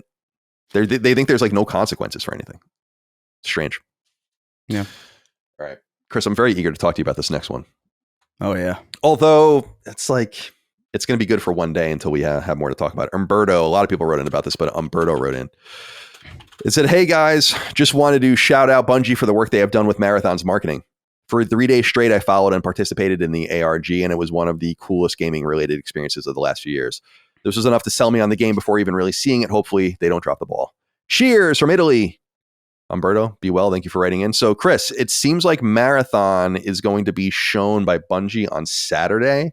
We're recording this on Thursday and it will go live on Friday. So I don't know how deep we should get into the speculation because I just don't think it's very valuable. However, because it's just going to be over and everyone's going to know. But I am curious, like, what your excitement level is and what you think about this. So to fill everyone in, Bungie has been kind of deploying an ARG for, I think, like a week now, augmented reality game where they're driving people. They have a bunch of encoded stuff and driving people to different websites and all this video and all this interesting stuff about Marathon. And people have also been openly talking about having played it. Yeah. I've been diving a little bit deeper into this, and it seems like some people have been playing it for 5 years. So, and have kind of kept it quiet. There are rumors that this thing might be ready soon, and that it will at least enter some sort of closed beta maybe in the coming weeks or months. So pretty interesting. It's also worth noting that Bungie's doing this by themselves. Sony is not involved in this ARG. Obviously, they know what One Hand is, but it's interesting. Bungie is still operating as a separate entity in this regard. So, I got to know what you think. Yeah, man. No, this was very exciting. I mentioned it at the beginning of the Games Talk in the last episode that they had posted something, or that the Marathon Twitter account was active again, and that it likely was going to be an ARG because it was just kind of this one cryptic image. And at that point in time when we had mentioned it, there was really nothing else to go on. It was literally just a random JPEG or I think like a video of like flashing code or whatever. And it was like, oh, cool. Okay, we're starting up again. But yeah, my eyes were glued to this thing. It basically was just like a real life kind of Destiny raid with like a lot of like thousands of people like cross communicating and cooperating on figuring out this code. There were like images uploaded that people had to manipulate in Photoshop to get like different decryption keys. I remember there was like a website that opened up that you had to like hold a key. You had to hold certain things down on the keypad to open up this back end, and you got to go through a directory, and it was very, very, very cool. And at the end of it, the whole ARG was like reorganizing satellites. And there were different codes and parameters for each satellite, and each of them had like some weird puzzle. I remember one of them that like really struck me was like there was like this audio decryption thing that if you slowed it down was like the poem Ozymandias, like sung by this like it was being spoken by this robotic voice, and like if you typed it all into this Discord server that opened, that you could only get a code from another website, it unlocked a whole nother thing, and that it was really fucking cool. Like Bungie knows what they're doing with this kind of thing, and like they know how to. ARGs are so uncommon. Like I really think the only one that I remember deeply was another Bungie one for Halo 2, I Love Bees, back in like 2003 or 2004. And that had people like answering phones, like random pay phones that would ring, and you would get like different things. But at the end of this ARG, yeah, it unlocked a kind of a teaser for the reveal on Saturday. Art style's looking sharp. Definitely. It's looking gorgeous. The sound design is on point. Yeah, I don't know, man. I'm excited. I know there's no real point in getting into speculation of it because like by the time everybody hears this, it'll be pretty much revealed. But I'm loving the way it looks. I'm loving the attitude behind it. Everybody seems really excited about it behind the scenes. Yeah, man, I'm pumped. I love all this in-universe because like a year ago when they first, or like a while back when they first revealed it, they had all these like websites go live, and it was like in-universe companies like Sekiguchi Genetics or whatever, and like, you know, Traxxas or whatever. And they had seemingly no real purpose outside of like showing, you know, maybe like little brief glimpses of concept art, but like now those sites are like in play. So it's really interesting to see how all this like spans, leading all the way back to the original reveal, even though this game's like been transformed like probably significantly since its original inception. But yeah, dude, I'm pumped. I'm actually super annoyed too about this though, because I saw all this happening, right? And I saw people like having their badges, and I was like, oh, I guess they played it. And I remember a long time ago, like I guess when the first reveal came out, I was like, I think I signed up to do something like this. And at first I thought like, they might have just passed over me, whatever. I'm used to getting passed over for things like that. And I checked my email just to make sure, and it wasn't there. But then I checked my spam folder, and it was there. Like I could have gone. And I was like, you gotta be kidding. Bummer. I get every single Bungie email ever. It's all some bullshit about like, Star Wars skins coming to Destiny. And like this thing is the thing that goes into the spam folder. Great. Of course. Probably because there's a bunch of cryptic shit in it. Right, exactly. Yeah. So, but like, damn. So that's a bit of a bummer. But like it's whatever. I have a feeling we'll be playing this relatively imminently. I don't think they're gonna like shadow drop a beta or anything, but I do think this beta is pretty close. Yeah, there was that rumor that they were gonna actually have it playable like immediately, and then I think someone came out and said that wasn't true. So yeah, I think Tom Henderson came out and said that probably was not likely. But in the weeks or months after that, they're gonna roll something out, and it seems like, I don't know, is it gonna be this year? It's interesting. I don't know that you want to really do it this year. I just feel like Grand Theft Auto looms, man.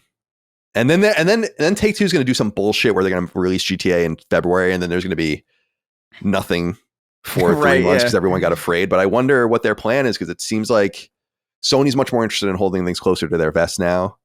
This game has been in development forever, and yeah, I wonder what they're and they got to get it right. I mean, the thing that we have to note more than anything is like Bungie needs this to work. It's not an option for this not to hit and make serious money. So it does need to hit. This is kind of this really does need to hit in a way that I think is kind of impossible. Although I don't know, man. The buzz around it seems to be a lot more than I thought it would be. I think people are really struck by the design. I've seen a shit ton of fan art already of this fucking cat in this trailer, which is probably it. I mean, it's, you know, who cares ultimately, but like that's a better sign than, you know, there wasn't really a lot of fan art of like Concord, you know. No, so not the kind that they would want anyway. I think they're in a good space. I know this is not your kind of game, Colin, but I'm actually curious what you think about like the look of it, because I'm immediately like transfixed by it. I think it looks beautiful. I mean, yeah, extraction shooters sound interesting, because extraction shooters are they inherently, this is so ignorant, but are they inherently PvE? Like you're trying to get, or is it like multiple people trying to get away with the same thing, and so it's all multiplayer?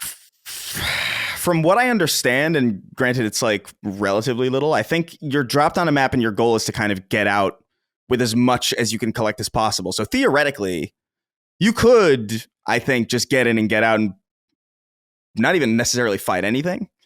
But like, it's probably unlikely. Yeah. So, it's, from what I've heard, it's like you can go solo or with a team or whatever. But I don't really know. Like, my experience with extraction shooters is like very limited. I think I played like maybe like 3 hours of Tarkov, which was really not enough to get a sense of it. It was enough for me to get a sense of that. Like, I didn't like how that game specifically played, but not enough for me to get a sense of like what the rule set or like what the meta strategy of a game like that would need to be.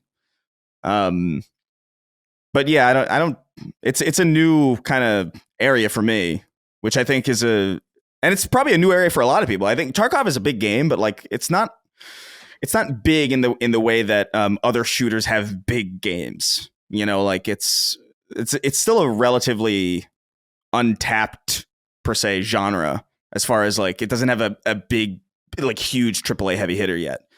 And so I think it's a good place for them to squeeze in. And I think I think people responding positively to just the way this looks, it's striking a lot of people.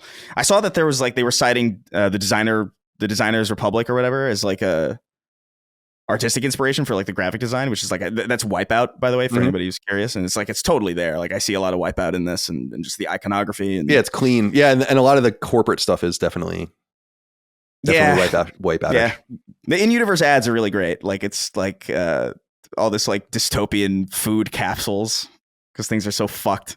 And it's just like, here's a burger, and it's like a pink capsule. I love it. I love everything that I'm seeing so far. I hope the reveal can shed more light on it. I hope they do it. I hope it's a deep dive, because it's been long enough. I think it warrants it. And I think with this game being imminent, I don't know. I'm in marathon mode now. That's all I've been thinking about. We'll talk about that, because you're playing Durandal. We'll talk about that later. Yeah. It's interesting. I do want to give them, it's not my type of game. I don't think. I'm totally open-minded to it, because I think I'm surprised by online games every once in a while. And I talk about ones from my past. I think the most recent one is Helldivers. Just for a moment, you know, I don't feel the draw to go back to Helldivers. Maybe I will one day. It's going to go on for years, but so I'm open-minded to it, but I, generally speaking, I'm still kind of like more in like the Division 3 mode or something, and just playing these single player games in the meantime. But the ARG is fucking cool. And I like that studios do that, because it's complex and you kind of lose control of the messaging when you do stuff like this. So I think there's like actually a huge downside to it, because things might not work. People might not figure things out. It's like when you find out that there's like, oh, there's this deep secret in a game for 2 years, no one figured out, and the developer just finally says something. It's like, imagine if that happens to your ARG, where it's just like, something's fundamentally fucked up with it. Yeah. So that you can look dumb as fuck doing it. But so it's got to work out. And I'm sure that they test that stuff and make sure that it all reads. But so I got to give them credit for that. And then the character designs are insanely good. And we've seen a lot of that art already, but having more context now, I guess, on what they are, which I guess they're kind of like androidish robots that are proxies for real people, as I understand in the story, right?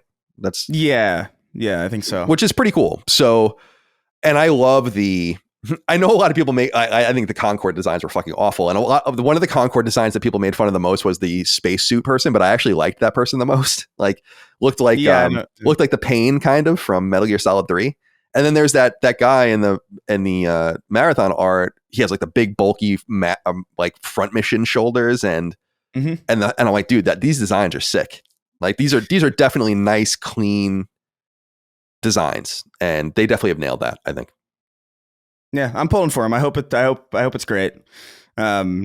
Selfishly, of course, but also just because they need it.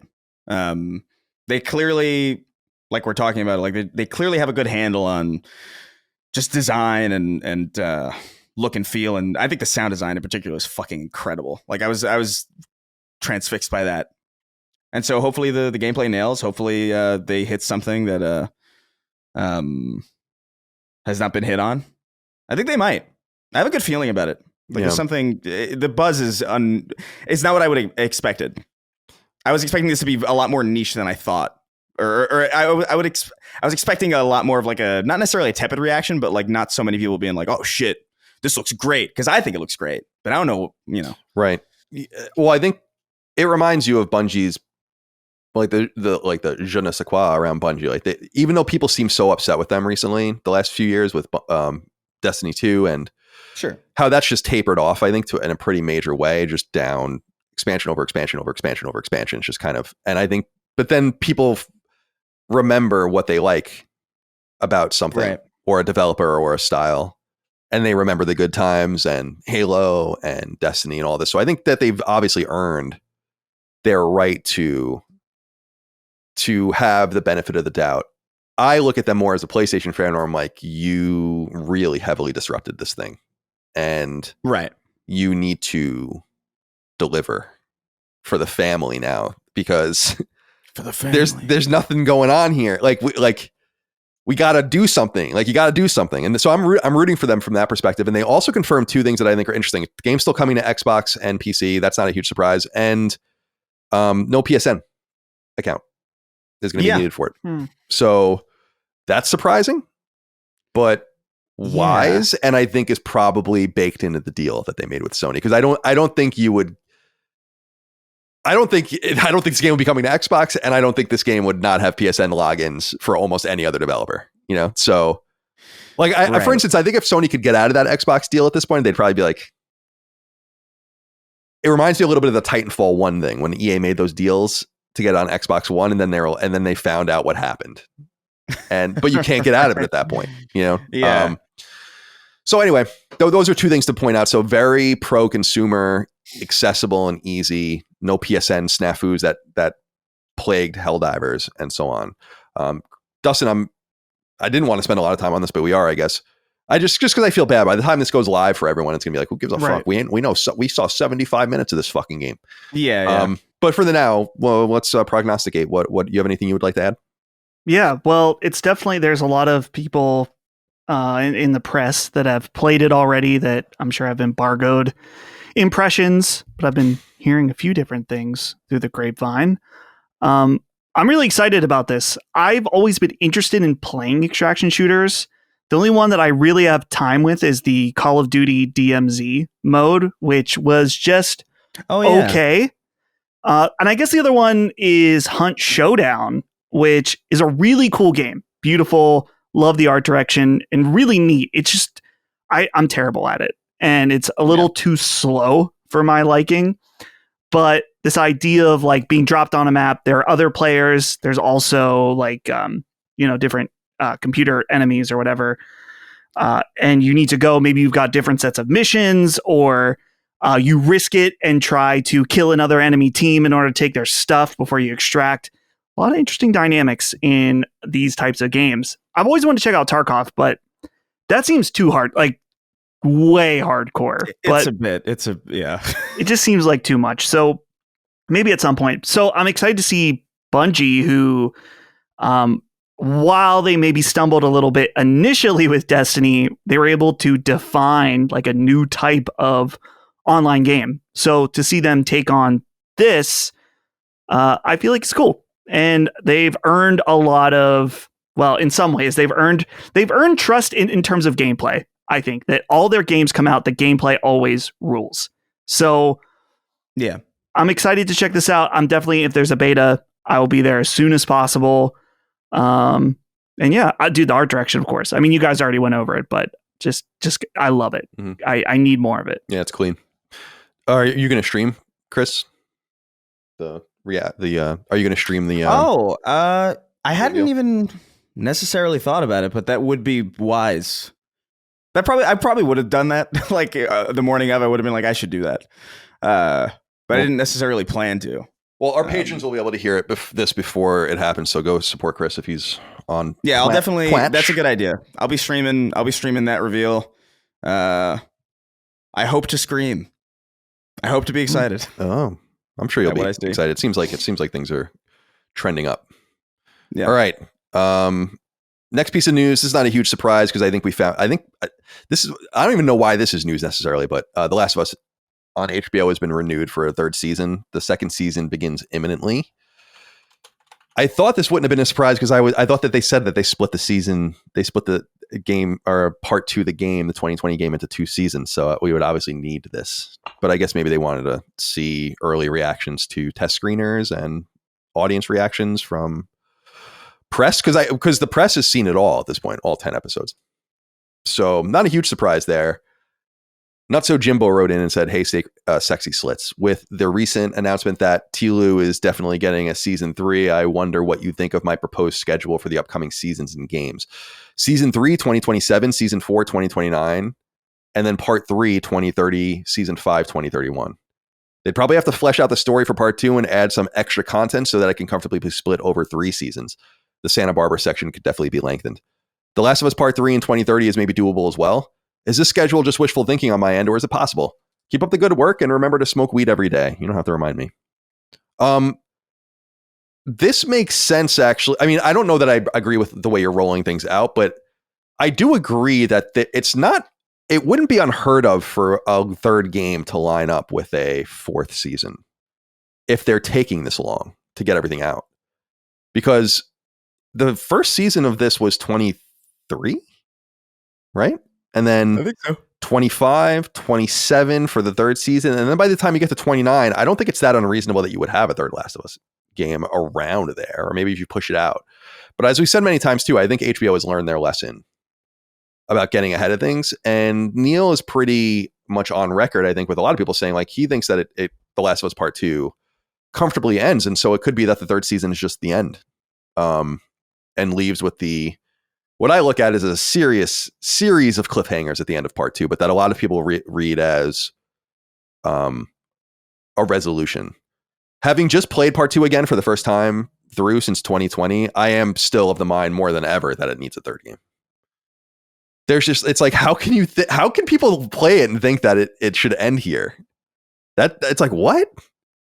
Why would I would have rather just ended after the first game if that's the case. There's so many things to go, like to follow through on here, in my opinion. So I don't know. Are you guys amped up, or do you have any feelings at all about the HBO series?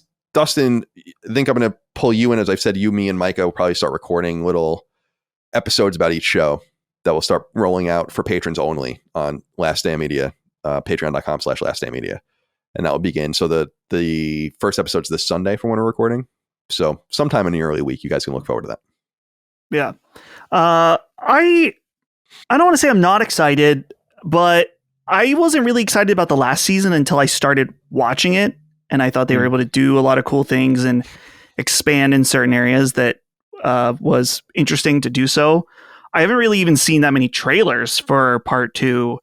I'm mostly excited to see my family's reaction because both my parents were going to be watching it with them and they have no idea what happens in this. So it'll be fun. And it's cool to see their perspective too on the story since they're getting it fresh. They have no context from the games. So in that sense, I'm looking forward to it, and getting together every week is always nice.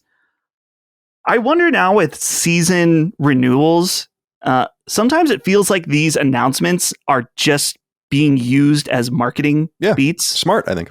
They did this for Severance, where they didn't renew Severance until the final day. When the last episode released, they're like, oh, here it is. Because everyone was like, what the fuck? This is the most popular show on TV and it hasn't been renewed yet for season 3. It's like, no, it was probably renewed a long time ago, but they were just waiting.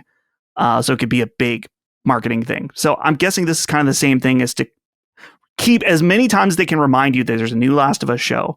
They're able to do that. So, but yeah, I hope that it's, for TV, I get worried when there's too many seasons of anything.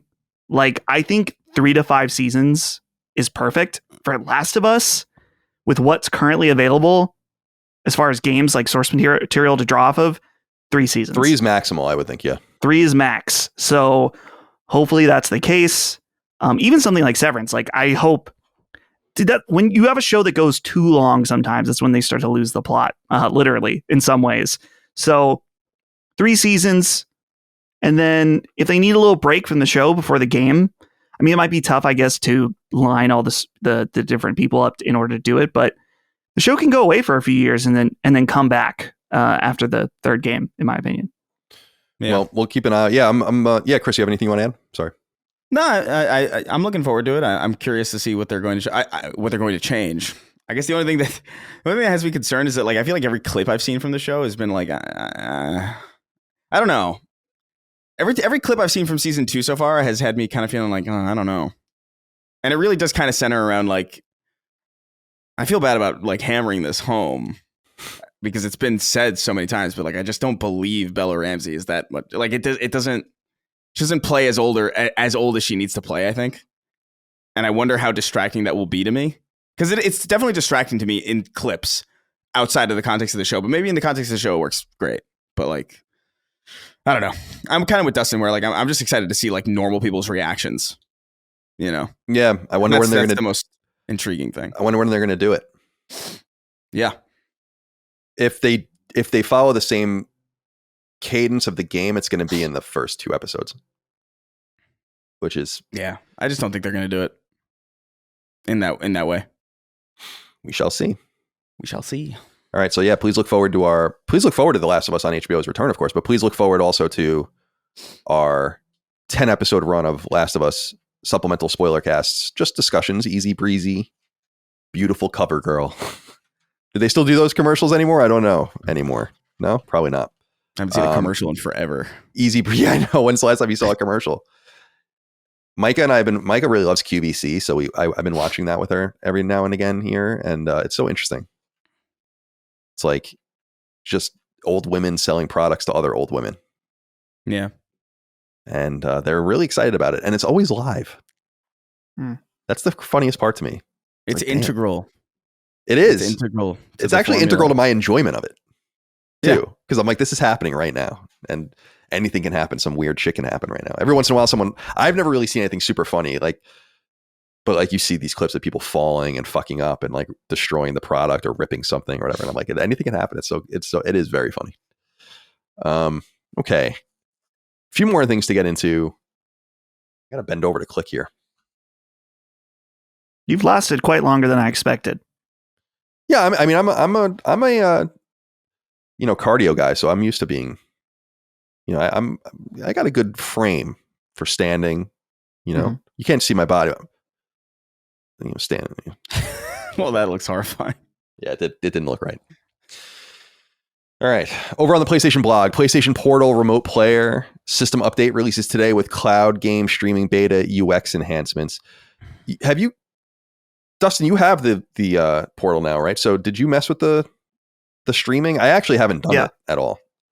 Yeah, I tried it and not good enough for me. Sorry. Why do I have such a lack of curiosity about so many things? A lack of curiosity. Yeah, where I'm like, I could just try this for myself, but I just don't want to. I'm like, what do I care? I don't want to stream games. Yeah, me neither. It's a little too latent for me. Mm-hmm. You could certainly play some games with this in that way. And I'm sure that'll appeal to a lot of people. It doesn't appeal to me though. So I just, even on an RPG or a turn-based game, I don't like the latent feeling. And you definitely get that. It's really good. It's better than most, but it's not good enough for me. Yes.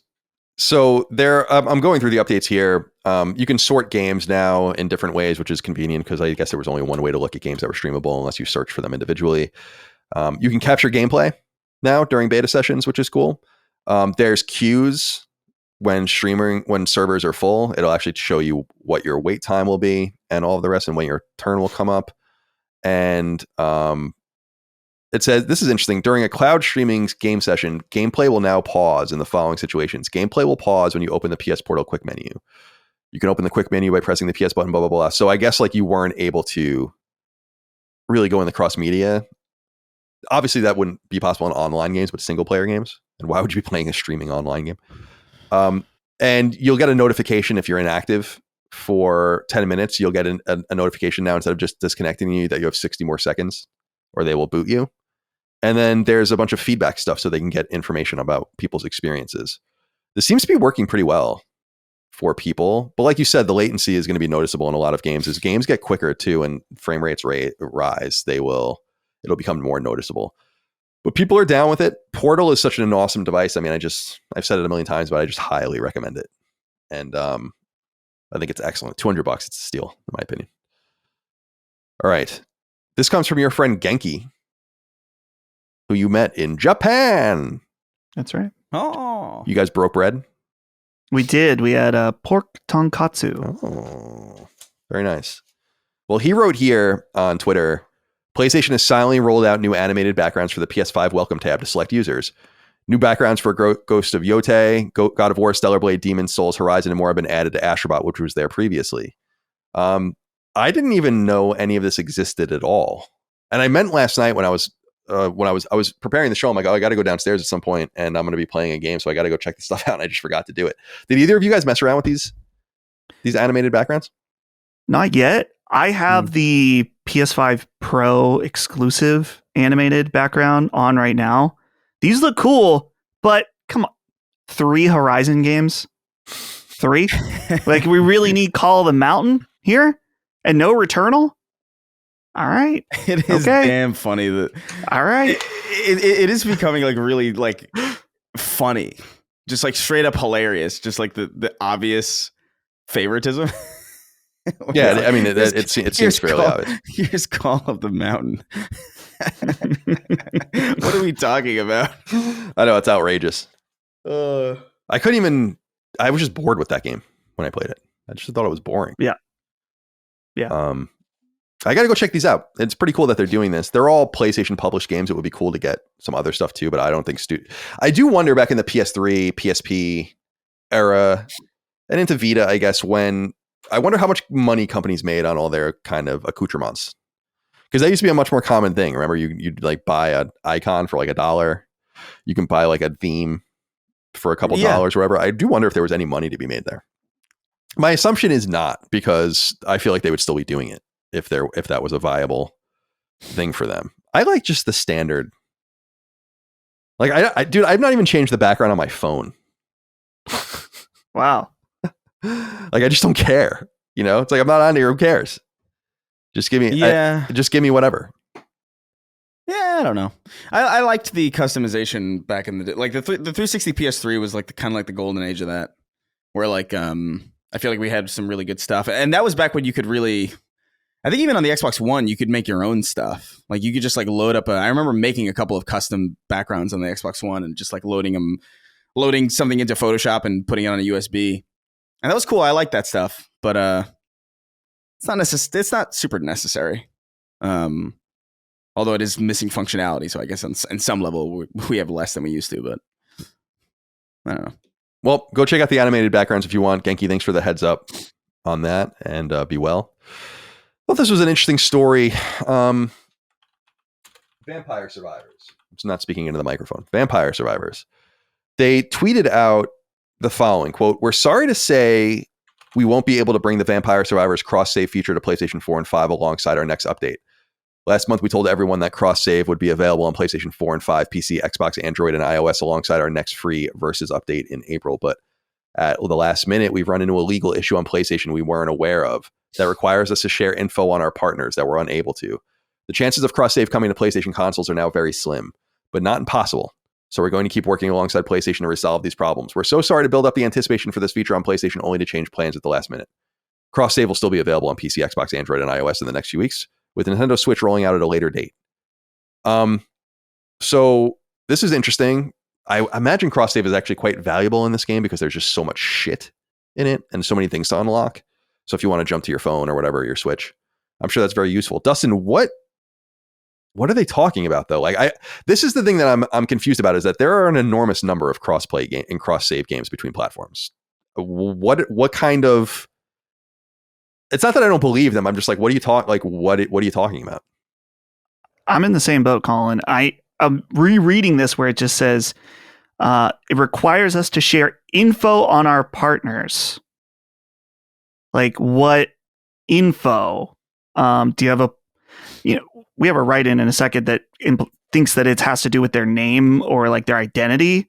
Like, is there secret contributors on this game that don't want their name? And why would PlayStation need that if that's the case? It's like, oh, we need this person's legal name in order to provide this update for cross-save. I don't know. There's something fishy about all of it. Christopher Maldonado's Uncle Lucho wrote in. It said, "Good morning, gamists. Did you guys see that Vampire Survivors will have cross-save on all platforms except PlayStation? According to the lead developer, it's because of legal requirements that would force him to disclose the identity of contributors. In the immortal words of Colin Moriarty, how can it be? In the immortal words of me, what the fuck? Appreciate your insight." Yeah, this is a confusing one for me. The only thing I can think of is that maybe we all, or those who have cross-save and cross-play functionality, all agree to terms that are simply too far for these people, and that they've read them and they just don't like them. But it's strange. I really don't know what to make of it. What is, like, what do you need to know? I don't get it. And that they're working with PlayStation doesn't, to me, seems that it's not hard and fast or whatever that they have to do this. Right. I don't know. Do you have anything you want to add, Chris? And it was good to hear from your Uncle Lucho. Him right. Yeah, I mean, I continue to be flummoxed at his knowledge of this industry.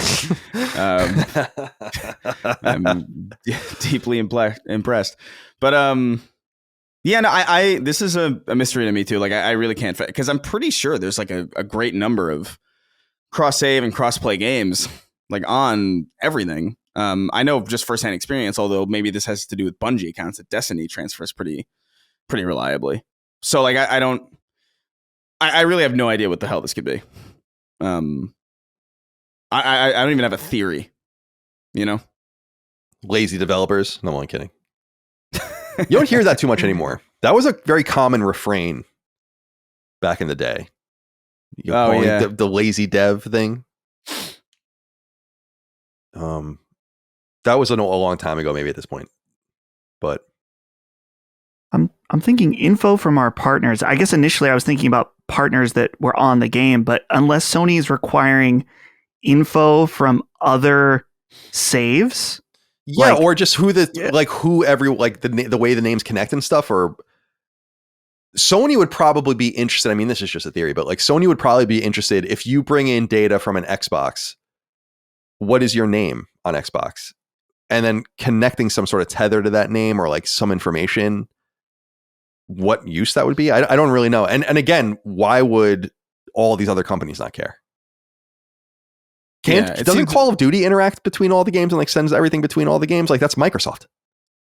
Yeah. So really, it honestly, there are just certain things that strike me as like nonsensical in some sense, and I'm like, this just doesn't. Yeah. But everyone thinks I have like a hard on for Vampire Survivors, so I don't want to make it seem like the game that blatantly ripped off Castlevania and got away with it. Mm-hmm. But then worked with Konami. Yeah, I mean, Konami just made us all, made me look like a dummy, ultimately. Yeah. And I enjoyed it for what it's worth. You know what I did have noticed, actually? One just came out that's like frog themed, like Froggy something. There's like Vampire Survivor clones. Like, I know this is probably common on PC, but they're starting to actually come to console. And I've noticed just in, I'm always scrolling through the PSN games and seeing what's uploaded. And that's becoming like a thing. And I'm like, it's so shameless. Like, this is also shameless. It's a pyramid of shamelessness. I wonder if that'll become like a little.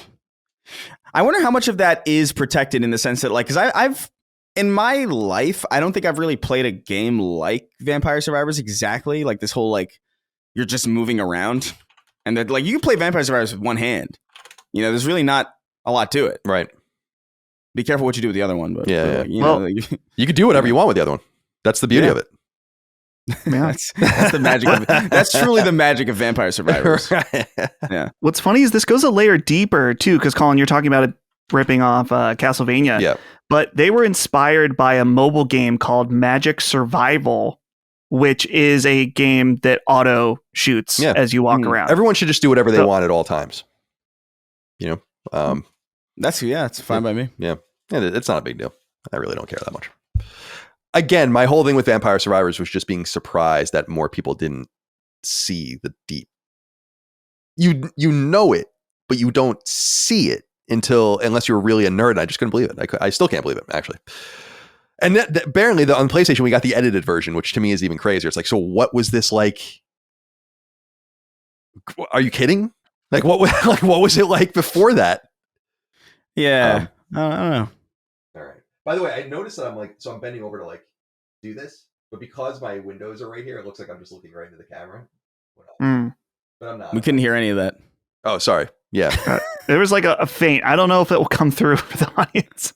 Yeah. What the hell was I thinking? So when I go like this, we need to get you a headset, like an NSYNC Britney Spears headset. You know? Oh, baby, baby. Yeah. So the camera's here. And the window is like right here where I'm like, I have all my tabs. So I looked up and I'm like, it looks like I'm looking into the camera when I do that, which is probably a little creepy for some people out there. The next story has to do, this is sad, but I guess not surprising in some sense. This comes from our friends over at Video Games Chronicle. PlayStation, the concert, is reportedly canceling numerous tour dates and delaying others. So you might recall that for the 30th anniversary of PlayStation, which is technically December 1994, so that would be December 2024, around then they announced that they were going to do a series of concerts in 2025 and into 2026 that would celebrate the music of the various PlayStation games. But it looks like that based on first reporting out of Germany specifically, but then it's kind of been corroborated by people who have gotten emails and so on and so forth, that a lot of these shows have been either canceled or nebulously rescheduled. And frankly, what it seems from my perspective is that they're not selling well. Wisely, VGC in their story went and tried to go look for so there's an April 22nd date, so soon, in Manchester for PlayStation the concert. And there's like a shit ton of open seats still when they went to look, probably half of them, I would say. So my assumption is that this is just not selling well. And that's too bad. It's kind of a bummer. I don't feel like they pushed it very hard though. And I feel like people love PlayStation people love PlayStation. People love video game music. And I think would show up to the sort of thing if you just found them. It could also kind of, I mean, if you are being honest, it's not Final Fantasy. It's not like Sony doesn't. It's too broad. Right. Right. Exactly. And I don't think, obviously there's wonderful music in PlayStation games, but I just don't know that that's what people think of while doing something like old school Nintendo medleys and fucking Bit Brigade and all this random shit that goes on. It's like, it's just different, you know? So maybe there's just not that audience for PlayStation, or at least not at the venues that they were playing. So if you have tickets to one of these things, you should definitely keep an eye out to whether your show is even going on or not anymore. Yeah. Yeah, it's I don't know. I just think about going. I was like, oh man, I can't wait to go to the PlayStation concert. And then you're there, and it's just like a bunch of guys doing the God of War thing, where they're just like, oh, whoa, you know, and you're just like, this isn't exactly like Mick Gordon, right? Shredding BFG. Dude, there was a Doom concert. Yeah. Oh my God, dude. I think that's the mistake they made with this. I think it's just too broad, man. And I think the faces of it specifically, I mean, maybe this isn't the face of them officially, but like at least the header image that they use, like, you know, it's like it's Kratos and Aloy and Jin Sakai and the Last of Us guys. And it's like, this looks like, I mean, I don't know what. Like, you know what? There's something so nebulous about it. where like there's not even really a feel here. Whereas I think they would have been better off doing like finding one of their games that is specifically like very very big with music. I think maybe I don't even know if they have really that much. They don't have anything to the degree of like Doom, you know what I mean? Or like people would go see a Doom concert. I don't know if there's a game in PlayStation's library that they own still to this day that would kind of hit that level. I don't know. It's not something I would want to go to personally. So I'm not judging anyone for not wanting to go, but I'm sure there were a lot of people that were excited to go. Dustin, do you want to go to PlayStation the concert? I wouldn't travel for it.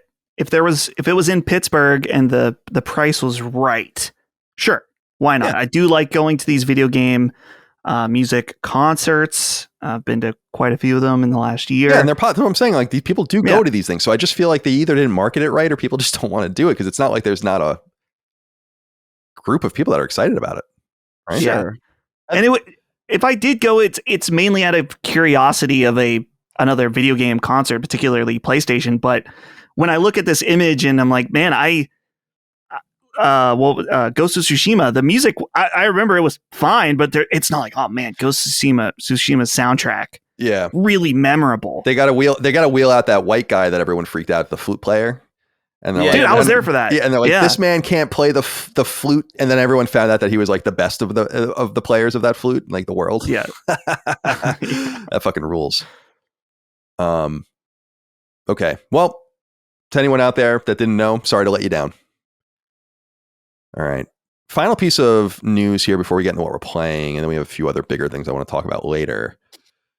So, over on Deadline, which is an outlet dedicated to TV and movies, they write A Quiet Place Day 1 Helmer. Come on, Helmer? Like, you gotta we're just making up nouns now? Michael Sarnowski to direct Death Stranding vid game adaptation, for A24 and Kojima Productions. I hate that headline. Let me read it again. A Quiet Place Day 1 Helmer. Michael Sarnowski to direct Death Stranding vid game adaptation for A24 and Kojima Productions. I feel like I'm reading the fucking New York Post. It says, quote, even as he is in deep in post-production on his next film, Death of Robin Hood at A24, Michael Sarnowski and his studio are already eyeballing their next project together. Sources tell Deadline that Sarnowski will write and direct the live-action adaptation of Hideo Kojima's genre-defying video game Death Stranding, with A24 and Kojima Productions producing.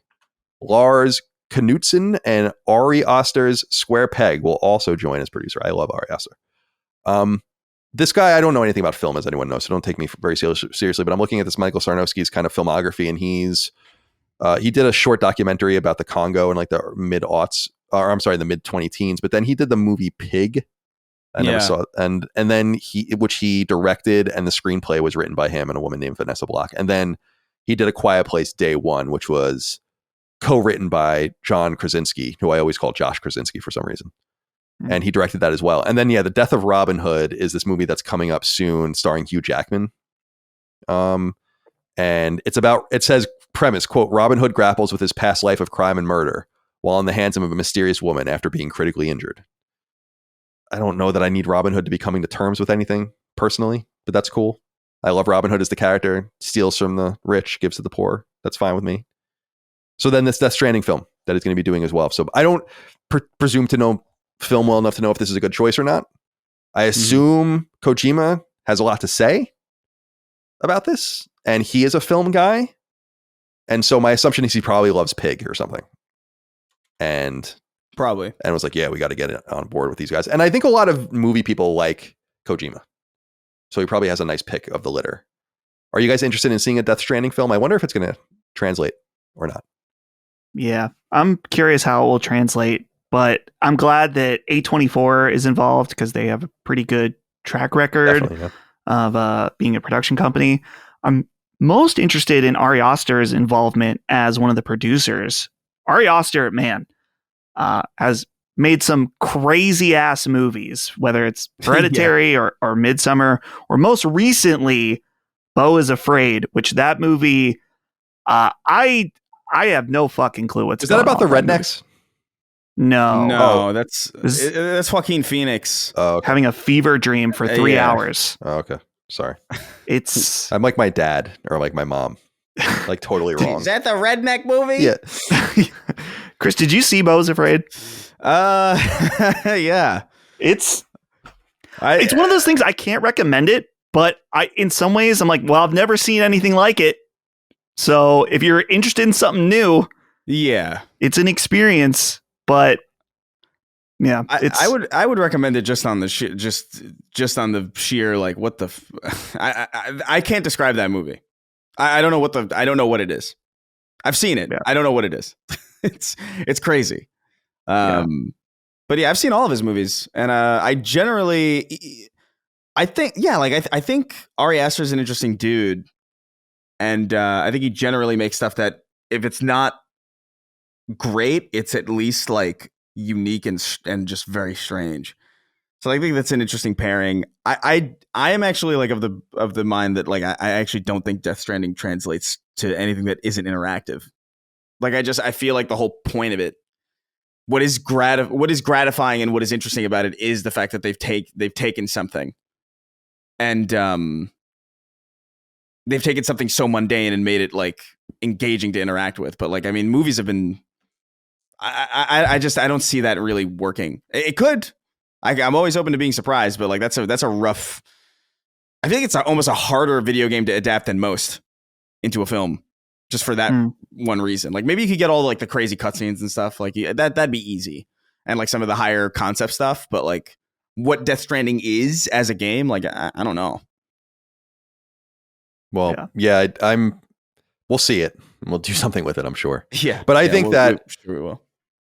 I'm much more interested in Fizzant just because I know that they're kind of making that to be more than and I agree with you. Death Stranding is very experiential. We'll see. It's going to be a while. He hasn't even written it yet. He's in post-production on the death of Robin Hood. This thing is years away. And we have to still hear the story about why Robin Hood regrets his life. So real quick, have you, this was a constellation topic earlier on. Have you guys ever seen The Strange Thing About the Johnsons?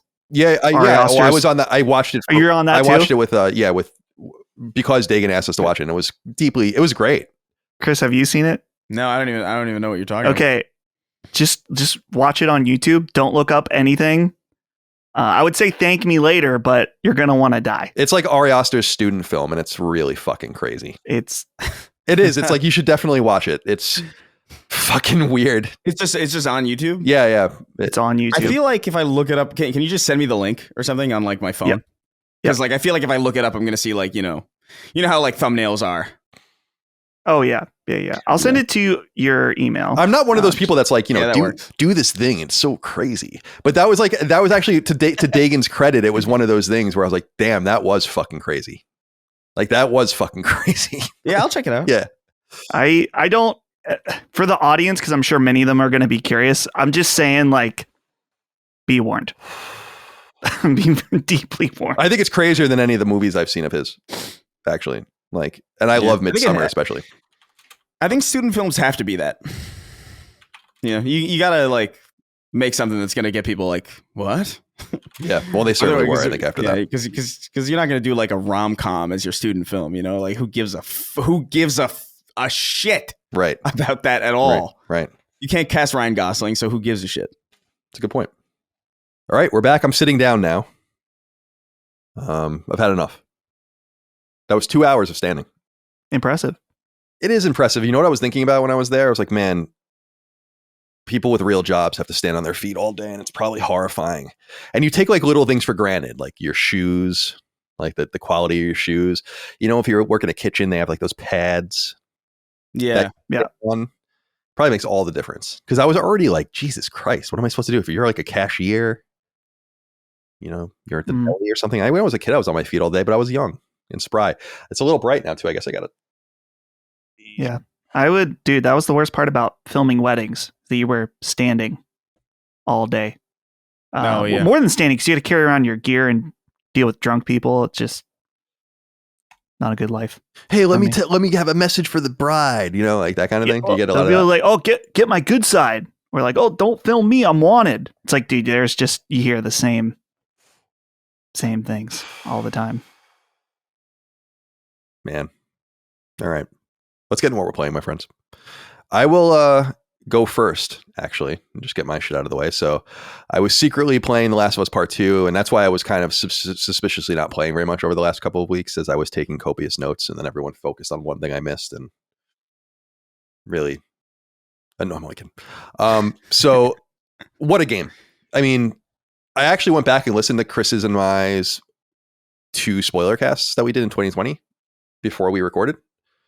And it's interesting. Chris was never into it, but I feel like, and I said this to Dagan, like, I felt somewhat, in listening back on it, it's like I was kind of capitulative towards this hateful zeitgeist in some way, where I'm like, I loved it a lot more than, I was like, yeah, it's like a 9 out of 10 and like this, that, and the other thing. And I was like, damn, like you really were pulling punches, I think, in some sense, whether you realized it or whether you realized it or not, because you were like so tired of the discourse. And if you remember, Chris, like the second one we did under some duress, because everyone's like, it wasn't good enough. That's right. Yeah. I forgot that we did 2 of them. We did them like, one in June and one in July of 2020. And before we even did video. So it's just an audio only podcast. And it still exists on Patreon. You can listen to it over there. But it is one of the greatest games of all time, in my opinion. And it's when you really study it, like I studied it when I was playing it. I mean, I was like pausing constantly and taking notes. It was almost like writing a guide for it. And really going into like each note that I was reading and trying to connect things to the world and I was like, damn, this game is so fucking good.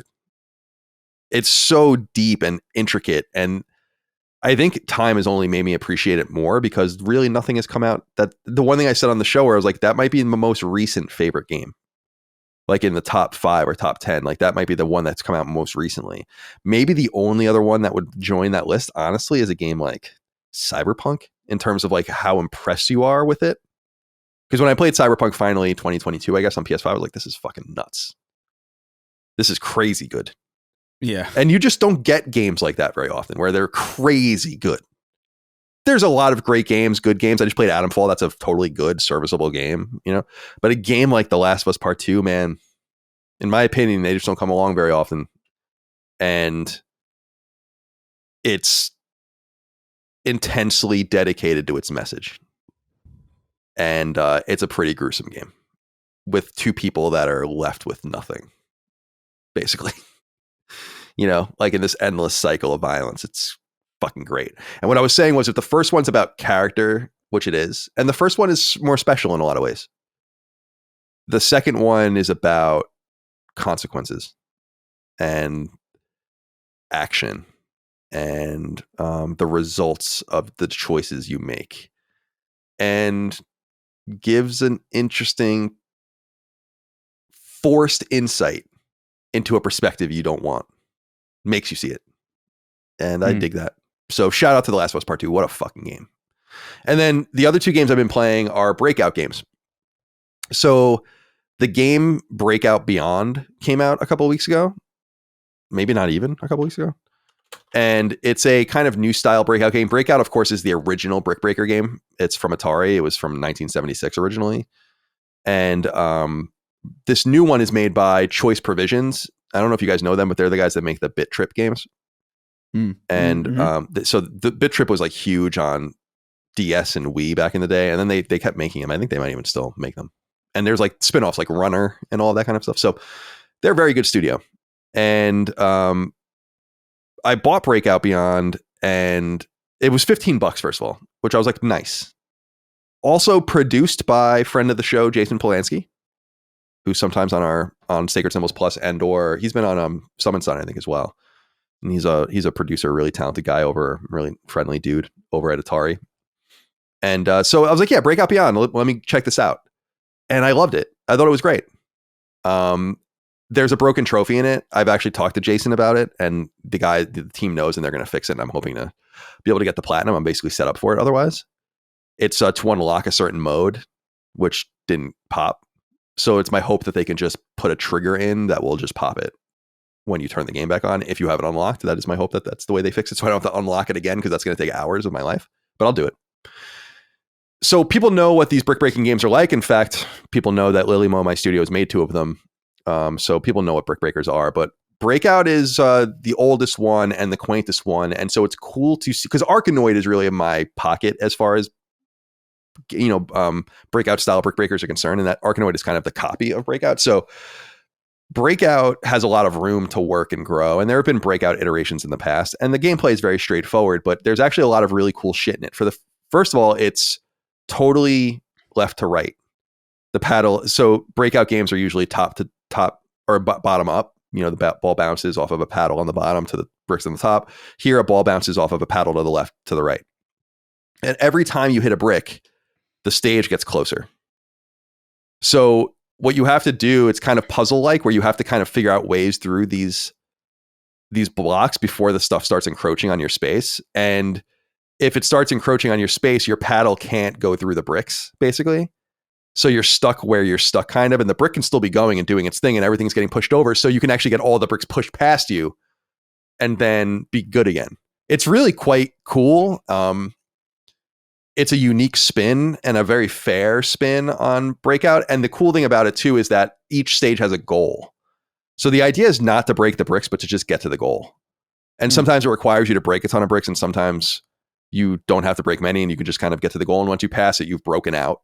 It says Breakout on the screen, and then you're so they've like really spun it on its head, and I really actually think it's a really nice game.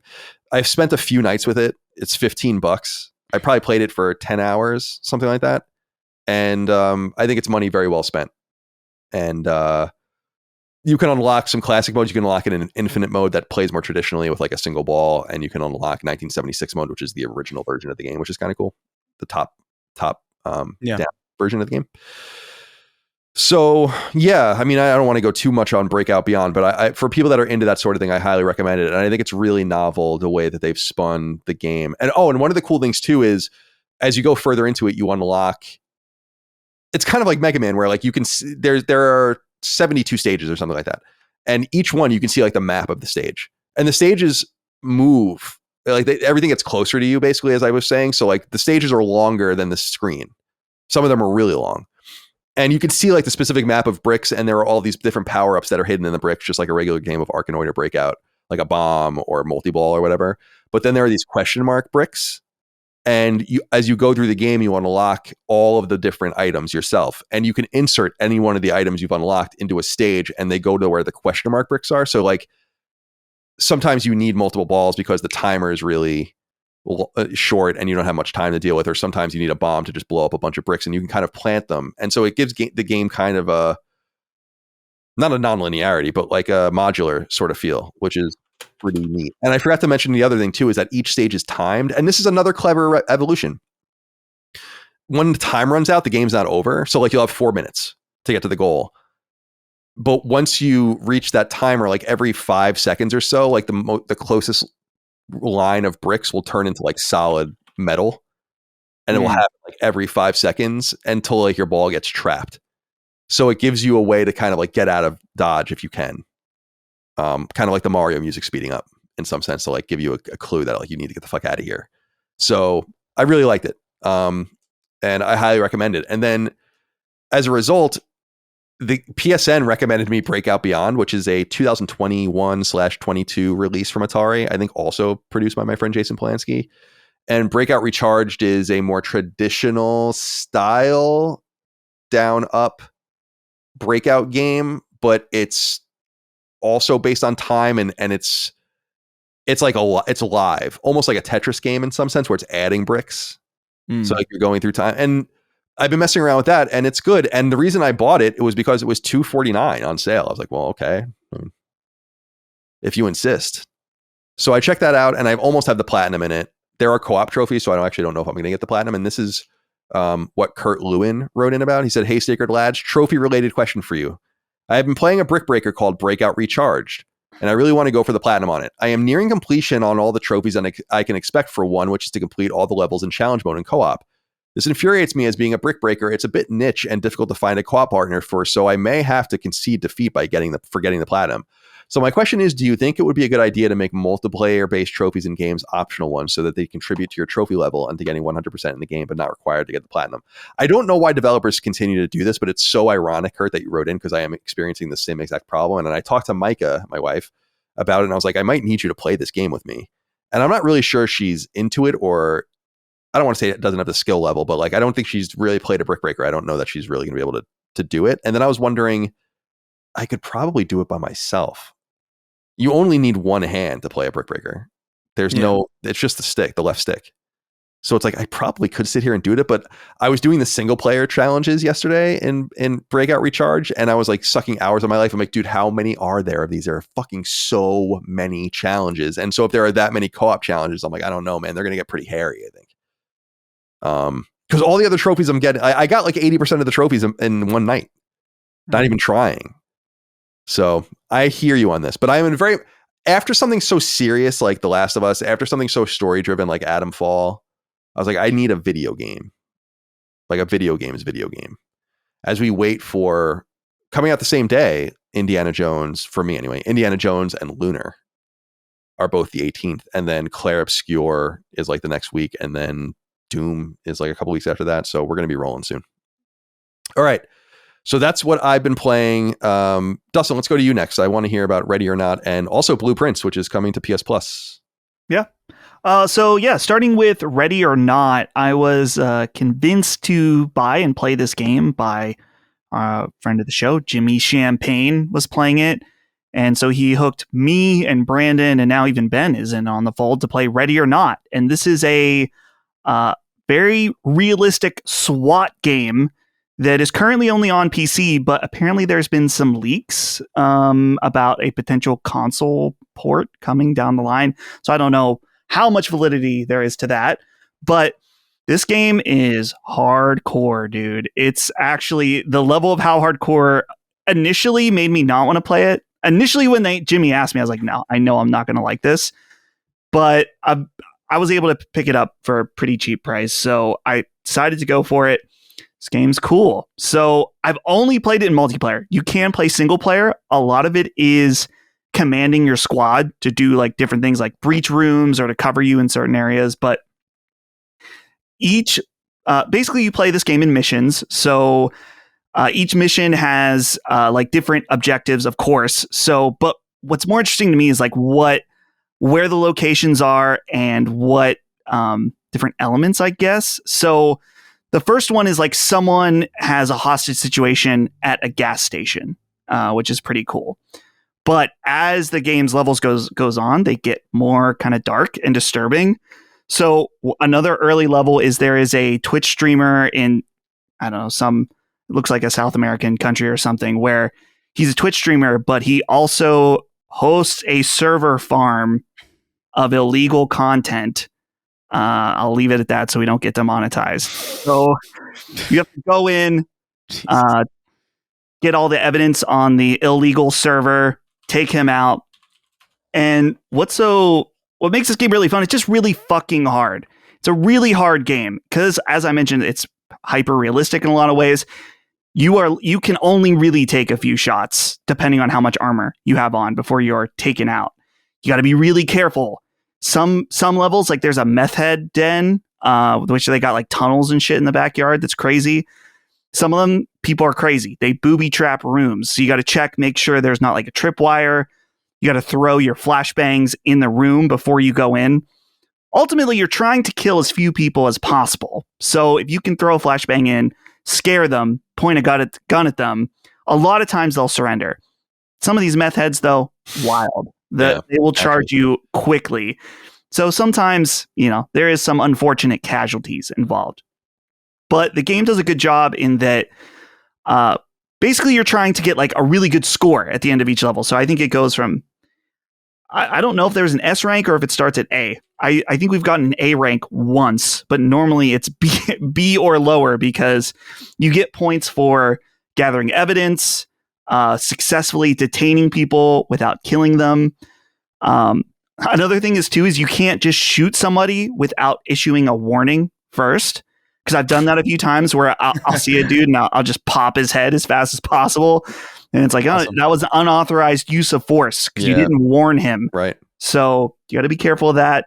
Got to be careful not to shoot civilians, which I've also done quite a few times. Sometimes they'll use them as hostages. So you can't just like spray and pray in certain situations. But I'm curious as we get further into this game how dark it's going to get, because each of the levels get progressively darker. There's definitely a level that seems like Vegas shooter inspired, where you're in I think it's like apartments, but you go in and there's an active shooter situation. You got to find that shooter. He's got a bunch of goons around. You got to make sure to take out without taking out civilians as well. I know that later on, because there was some controversy that they did have a school shooter level as well. So definitely dark subject matter that might not be for everybody, but we're having a great time playing it. And I would say I recommend it. Not necessarily, I think it's $50 on Steam at full price. It was just on sale recently. I picked it up for $20, and I think that's a fantastic price for what I'm getting out of it. I don't think I would want to play it single player, because I did the tutorial that shows you how to command your units and stuff, and it seemed a little annoying and complicated. I'm sure some people that are real into the sim aspect would like that kind of stuff, but I'm having more fun just playing it with the boys. So it's got 180,000 reviews on Steam. Very positive is the and it came out December 2023. No PS5 version planned. I was just reading about it. I was clicking around. It's surprisingly high production value, which is cool. Yeah, it looks good. Yeah, it's I think it just, I don't know if it was recent. It started as an early access game that is now out officially. So maybe that's kind of the next step. They have a couple DLC packs that I haven't played yet, but it's cool. You can customize the gear that you bring in, like whether there's like a ton of different guns. You could put like laser sights. You can have laser sights that only show up in night vision for certain levels that are in the dark that you want to be extra stealthy. So a lot of customization. So it's not going to be for everybody. There's no sprint in this game. You're not going to run in and call in an AC-130 by getting a 10 kill streak in this game. Like Call of Duty. It's just not. Usually what we'll do though is if like 2 out of the 3 of us die, then I'm like, all right, it's Call of Duty time. And then we'll just try to rush the level as fast as possible, because no one wants to just sit and watch one person struggle playing the game. So we'll go a little crazy with it sometimes. But yeah, Ready or Not, pretty neat game. The other one, Blueprints. This just came out this morning, the day of recording. Right. It's available on PlayStation Plus Extra and also on Game Pass if you have that. Either one. I want to say it's $30 if you don't have either one of those. But I was really intrigued by this game when it was first revealed. I think it was the last PlayStation Direct, maybe, or State of Play, or PlayStation State of Play. Yeah, it was the State of Play, right? Yeah, State of Play. So this game is kind of in the line of other first-person puzzle games. Kind of. It's kind of reminds me of Braid in some ways. Not in the puzzles themselves, but first person and very architectural based, I guess. This game's really tough, but really intriguing. There are 45 rooms in this mansion. The idea is that your uncle left this mansion to you, and there are 45 rooms, but there is a special secret 46th room. And so if you can find that extra room, then you are entitled to the estate. But you are creating the blueprint of the house or the mansion as you go through. And so there's all these different slots, and each time you go into a new room, you have to pick out of 3 rooms. And so some of these rooms, like one of them might be a closet. So you won't be able to then make another room out of that. This game's really hard to explain. So other rooms where it's like, oh, this is a hallway that then has 2 branching paths. I think that the goal right now is that you are able to fully explore all 45 rooms by placing them on the grid correctly. And then you unlock the 46th room. I'm not sure yet. There are puzzles within the rooms as well. Some of them are kind of math-based puzzles that involve like a dartboard. Some of them are logic-based puzzles that will unlock different items that you can use throughout the house. It gets really tough where you have a limited number of times that you can walk through the room. So you have 50 quote-unquote steps at the beginning. So walking into one room might cost 2 steps. There's ways that you can gain more steps. Like if you create bedrooms, you'll get an additional 10 steps when you walk into it. So it's really neat, really intriguing. I love these first-person puzzle games. This game right now has I think I saw just the other day, it's the highest reviewed game of the year on OpenCritic. So I'm very curious to see more. A lot of it in this early play has just been like, okay, what the fuck am I even doing? How do you play this game? What are the goals? But that's been part of the enjoyment for me. Another game it kind of reminds me of is Return of the Obra Dinn, where it's first person, slow paced. You're kind of figuring things out as you go. This is one that when I started to play, I was like, Holly, I think you might be interested in this game. And she immediately was in. So this is a game that we're playing together. And so yeah, I think I put in maybe an hour and a half this morning. So impressions are very early. But what I've played so far, I really like. It's not like the last game I talked about. It's not going to be for everybody if you don't like puzzle games. This one is one that literally you walk into one room and there's a note on the table that's like, you should probably grab a notebook or a journal, like in real life, to write things down as you play this game, because some of the things will come in handy. Some of the different info and bits you pick up throughout the game. I like the name. I didn't realize until more recently what it was saying. Yeah, I didn't either until Holly pointed it out to me. So yeah, cool. I as far as not to go back, I didn't want to interrupt you because I was going to cut in when you were still talking about Ready or Not, was the whole school shooter thing or whatever. Right. If that's in there. It's like, I totally understand at first blush, like that's very offensive. And I get that, but I think maybe we need to think more broadly about all the things we're doing in games and how that's not so much more offensive than many of the things that we're doing. Right. So I just hate when people clutch their pearls. It's like, dude, this shooter takes place in fucking Vietnam in 1968. What the fuck do you think's going on here? You know? Right. And we're like totally cool with that. Yeah. And then it's like, no, not the Las Vegas shooter. It's like, come on, man. Really? Right. Like, that's what bothered me so much about, and it's still not out on console somehow, 6 Days in Fallujah. I have no idea what's going on with that game. It's on PC, but I don't know what they're doing with the console version. That's but it's like, wire, right? Yeah, right. And I was like, why are you so offended? I remember this at the time and I wrote about it. I'm like, why are you so offended by this? It's just crazy. Because it takes place in Iraq. I just played a Call of Duty game where I stormed Normandy. Like, come on, man. If you're talking about death for death, it's like more people died in a few hours there than we lost in all the years of Iraq. Obviously, every death is valuable. You don't want anyone to die, but it's like you're talking about gruesome shit. And we're like, yeah. But then with this other stuff, they're like, no. And I'm like, that's actually all kind of fucked up. Again, it reminds me of the moral outrage over Mass Effect gay relationships, about Grand Theft Auto and killing prostitutes. But I'm like, come on, man.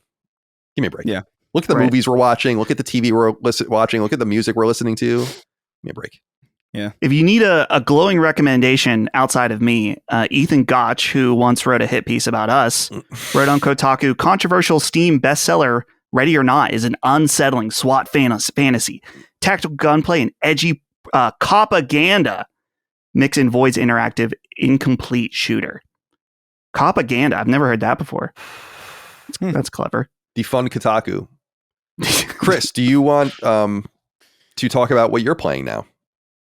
Only a little bit. There's really not much to say cause I'm playing, I'm going through the original Marathon games just out of curiosity. I tried the first Marathon, but it's been such a long time since I played it. I forgot how there's like a weird warping effect that goes on in that game that like kind of made me a little bit like nauseous. So like, I don't think I could do it. So I moved on to Marathon 2. It's a Doom kind of shooter, you know, from like around that time. It doesn't look like Doom, but it looks like it's built like Doom. You know what I mean? It's that kind of 2D, 3D kind of thing going on. But the art style is like very, very distinct. It looks very unique.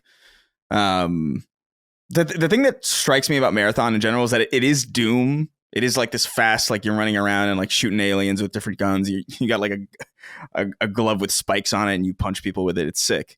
But then like tucked away in the corners of these maps are like these terminals that give you like intense amounts of lore. So you just like, there's a lot of moments in this game where you're just kind of like, you just had like this high octane fight, and now you're just kind of like reading on the history of like, this moon and like like how this sub race of aliens was enslaved by this other one, and it's really dense, and it's really cool, and I like it. But it is like it's a damn near a boomer shooter. There's not really, and it's old. It's not like a modern like recreation of a boomer shooter where like there's like some weird flips that you can do over the original formula. It's like it's very much what you see is what you get.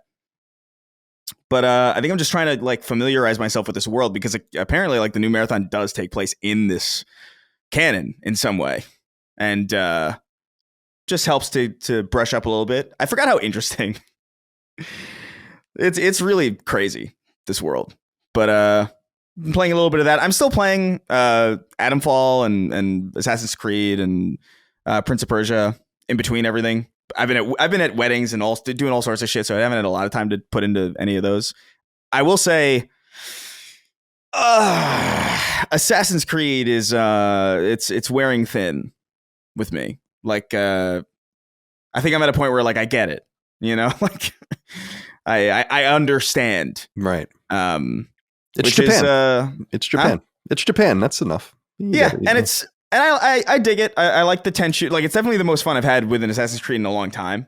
But I'm also just like, man, do these games really need to be this big, and do they need to be this long? Like, is it like, what is the necessity? It's like, I don't get it. I know that it's not nearly as long as like I heard Valhalla. I heard the Viking one, Valhalla, was crazy. And this in comparison is nowhere near it. But it's too much for me, man. Yeah, enough like is enough. I'm a very seriously, right? Like, come on, it's insane. Like, I really am a believer in like the 10 to 20, 25 max hour game. Like, I really don't need more than that. And when I exceed that, I can't help but notice, like, the illusion starts to break down. You start to notice, like, oh, this is how this AI moves, or like, oh, I've seen this exact geometry before. Or like, oh, they've reused this, and you start to see the seams in it, and it kind of ruins. It takes a game that would have been actually pretty great at like the 20 to 30 hour mark, and just turns it into this I don't know, this slowly rotting facade that you begin to notice. It's like it's a little bit like going to a theme park and noticing, like, you're in the fucking Pirates of the Caribbean ride, and you're like, oh, cool. And then one of the animatronics isn't working.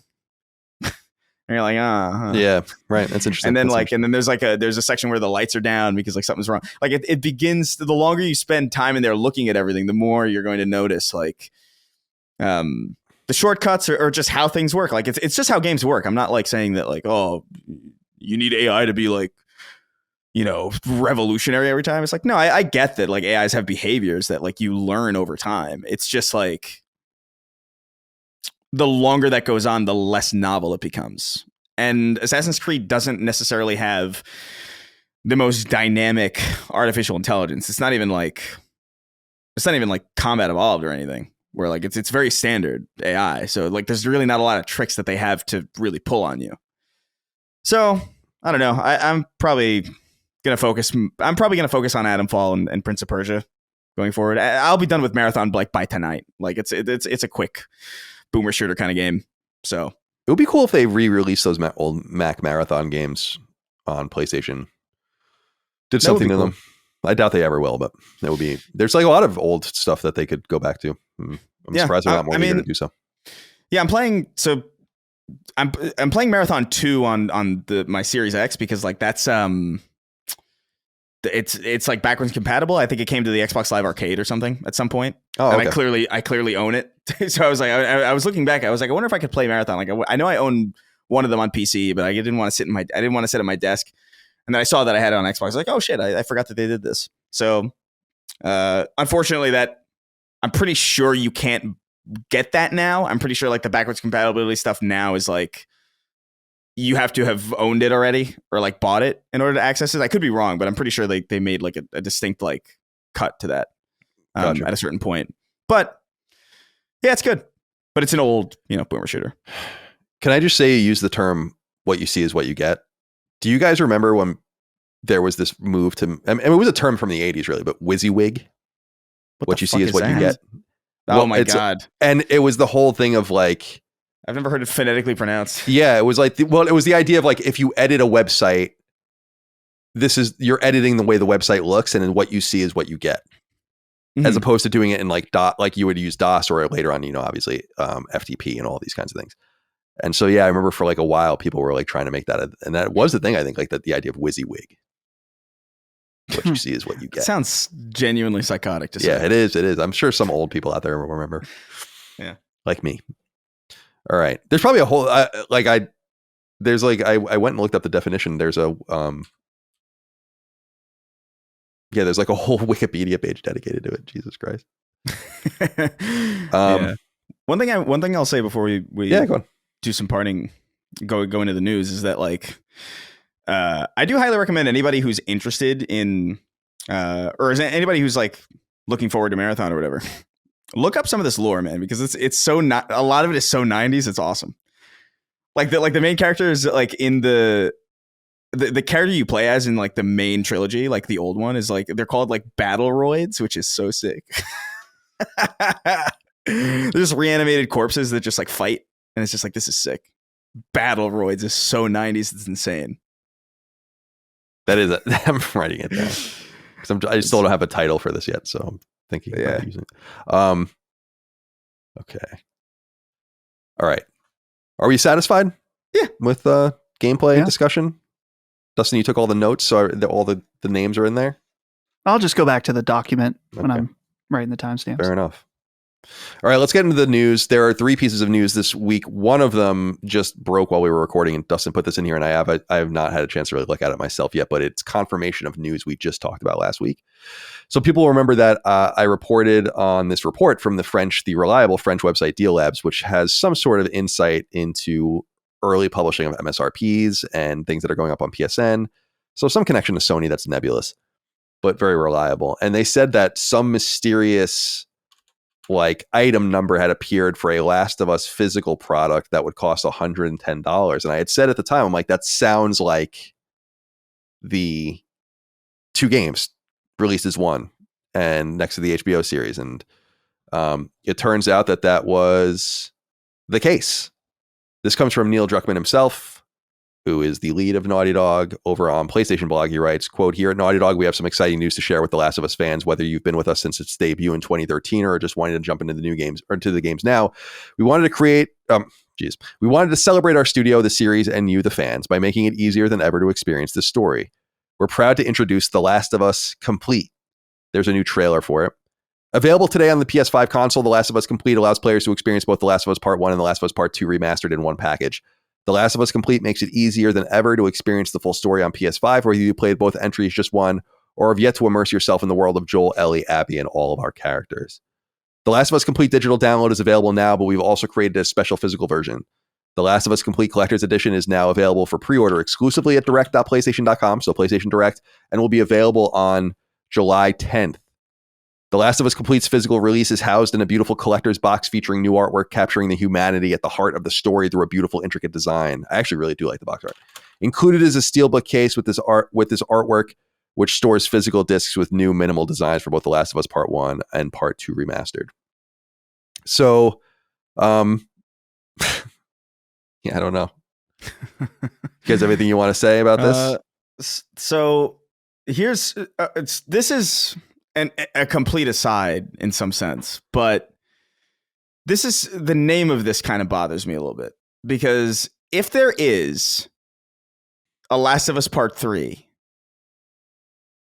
this being the complete edition is really going to bother the hell out of me. Even as somebody who like isn't necessarily like in the target market for this, like knowing that there is that is a little like it's reasonable. It's reasonable enough to expect that they're at least telegraphing publicly that they do feel like it's over.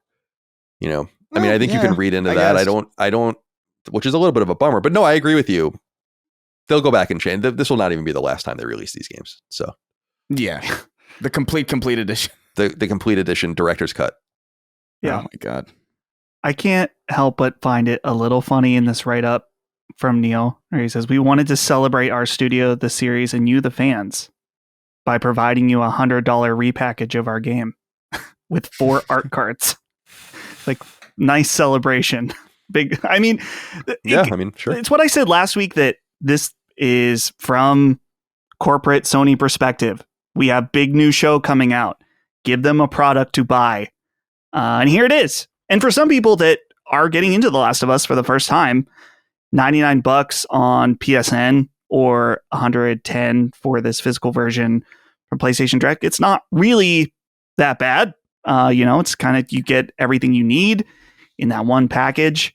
But for the collector's edition, which is Last of Us fans that have played these games before and probably have already bought both of these, it's not that appealing. I would think even to the most hardcore fans, it's like, okay, a steelbook. Here's what it comes with. So you get physical discs of both the games. That includes the prequel Left Behind. The Last of Us American Dreams comic 1 through 4 with new cover art, 4 lithographic art prints, and a thank you letter from Neil Druckmann. So, I guess if you're into the art cards, that's always the stuff that I hate in special editions. I'm like, I don't need this. This is the kind of thing that we have to like balance out, because I think it comes off as it's a lot, and for 2 games, like for this many re-releases, it is their hot commodity. And I do think that the one thing we have to remember is just that not everything's for us. Yep. And that there are definitely just lots and lots of people getting their PS5s that are finding the HBO show, that are getting curious, that might have only played it on PS4. This thing will probably do very well. I mean, we'll see. I wonder how it'll be counted as well. If it'll be like a new bundle, or remember like when EA released Madden and college football in a bundle, and that was like a separate entry on the Circana numbers. So I wonder how this will do, but it does come off as a lot. You would think at some point you'd have both of the games in great shape, which you do with PS5's Part 1, PS5's Part 2, and you would just promote them, print a new batch of them. I mean, that's kind of what they've done. And for, honestly, the price is kind of right if you've not played the games before and you don't own them. I really see no purpose in this, unless you're a huge fan, for you to buy this stuff. Like, it is a little surprising that they don't have like a much more expensive thing going on. If anything, it's like, where is the statue of Abby doing something horrible to Joel? Sure that will fly. I'm sure that will fly off the shelves. But so I totally get what people are saying. It's like, it's becoming too much. But at the same time, the HBO show is there. It's like, it's easy to judge from our perspective, and I'm going to judge it, but at the same time, they'd be completely insane not to do something like this because of the popularity of the HBO show. So you got to see it from their perspective in some sense. It makes perfect business sense. It's just so funny, given that, like, remastered, there's always this meme about The Last of Us being like, okay, the remaster comes out a year later after the first one. Yeah, it's a lot. And then it's funny. In some sense, it hasn't been as bad as it seemed, because it's like the PS3 version came out in 2013, the PS4 version in 2014, and then we didn't get anything until the 2020 sequel. But then we got the sequel on PS2 and the original on the original on PS5, the sequel on PS5, and then they came to PC, and then it's like, it's these marketing beats that, because we're in the space, we see over and over again, but they're not really even all aimed at us, and we wouldn't really even know about some of these marketing beats if we were just normal PlayStation people. So true. So I'm not trying to make excuses for anyone, really, because I think it is crazy. But nonetheless, I think the market's probably going to speak on this. You're right, Dustin. It's like, this kind of stuff just keeps sneaking up on people, I guess. It's like, what are we doing here? They're celebrating with a product for you to buy. Right, but it's like, you would think you would want to celebrate more deliberately. Yeah, like a bigger thing. Be like, yeah, we have something this is the games again, but look at this crazy ass shit.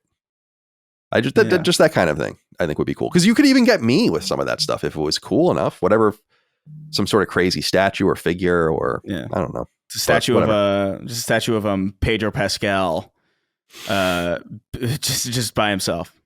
And he doesn't look like Joel. Yeah, he doesn't look like Joel. He's actually in the makeup chair for the show, and that's the statue. I love that. All right. So The Last of Us, again, available for you in The Last of Us Complete, both digitally and the collector's edition. Godspeed. And by the way, the no return mode, just to give it another shout out, it is really nice on The Last of Us Part 2. So a reason to go back if you haven't played it recently. And remember, new episode of Knockback, 7 hours long, all about The Last of Us Part 2 on patreon.com/laststandmedia. All right, other smaller pieces of news here we can go through somewhat quickly. New PlayStation Plus games for the game catalog. So this is for everyone at the extra tier, which is the middle tier, and the premium tier, which is the top tier. So if you just have regular old PS Plus like me, there's really nothing for you to worry about here. But if you have the other tiers, like others like you guys have, these will be useful. So Hogwarts Legacy, probably the big one on PS4 and PS5 alike. I've always wanted to, and not always, it's like, it makes it sound like it's been going on for years. The game came out only 3 years ago, but I was like, I would like to go back to that game. I think I just wasn't in the right frame of mind, which happens. It's like, I don't really want to do this right now. But it was quite well realized. And seeing a lot of screenshots of the port to Switch 2, it's like, man, the PS5 Pro is killing it with this game. Mm-hmm. So Hogwarts Legacy will be available on PlayStation Plus Extra and Premium. And then Blueprints, we were just talking about, that's PS5 only, surprisingly. But that's available on PS Plus, and that launches in the PS Plus, so it is available immediately as of the day we're recording this. Lost Records, Bloom, and Rage Tape 2. I'm pretty sure Tape 1 is already there. I could be wrong about that. Yes. In this write-up, it says titled Bloom was included in the game catalog in February. Oh, thank you. Can't read. EA Sports PGA Tour on PS5 available. Battlefield 1, the 2016 Battlefield game. It's very good, actually. Plate Up combines chaotic kitchen and restaurant management with strategic planning and development to create a delightful roguelite dish unlike any other. And then over on the premium side of things, so this is only for the highest tier. These games will also be available a la carte, though, as well. Alone in the Dark 2. Interesting. So Alone in the Dark, I think, is Embracer owned now. And I guess and there was that new, it is Embracer owned because it was with Atari. I mean, that was an Atari property, but that Alone in the Dark came out and kind of just farted it, and no one seemed to really care about it. And then the other interesting game is actually a first party game from a defunct studio, War of the Monsters, which is a 2003 PS2 game that people really love, like a kaiju style fighting like thing. It's made by Incognito, which is Jaffe's studio, but it was not his game. I think he was doing Twisted Metal at this point. So the designers of this game were people that ended up ultimately working on Warhawk and then Starhawk, I think. So like Dylan Job is one of the people, and he was obviously a big player with Starhawk, especially. The interesting thing about War of the Monsters, though, is that it's already available. It was actually ported via PS4, so this is a new port with new trophies. So keep that in mind if you're going to the store, because I don't know if they're still both available.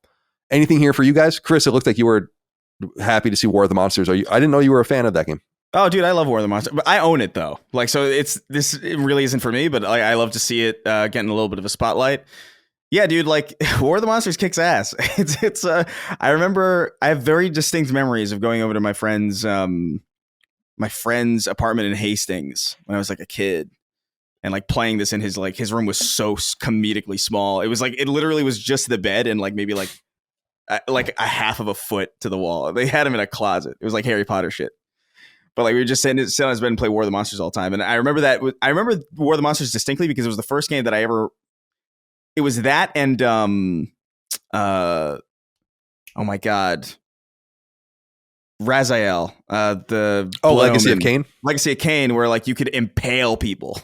You could like throw I remember you could throw radio antennas at like the King Kong character, and you would like, and the way they would flinch was so violent. I remember being like disturbed by it. But War of the Monsters is great. Like that's like a great like 1950s kind of style, like the setting of like drive-ins and kaijus, and it's not exactly explicitly 1950s, but it's got the B movie kind of horror, like the monster movie kind of aesthetic. It's got great sound effects. If you're like an audio nerd, good shit. Great soundtrack, fun characters, weird control scheme. I remember like it might take a little bit because it's like it's vaguely tank controls. It's not quite. It's like this weird like kind of missing link. But it's a really solid game. I played the shit out of it.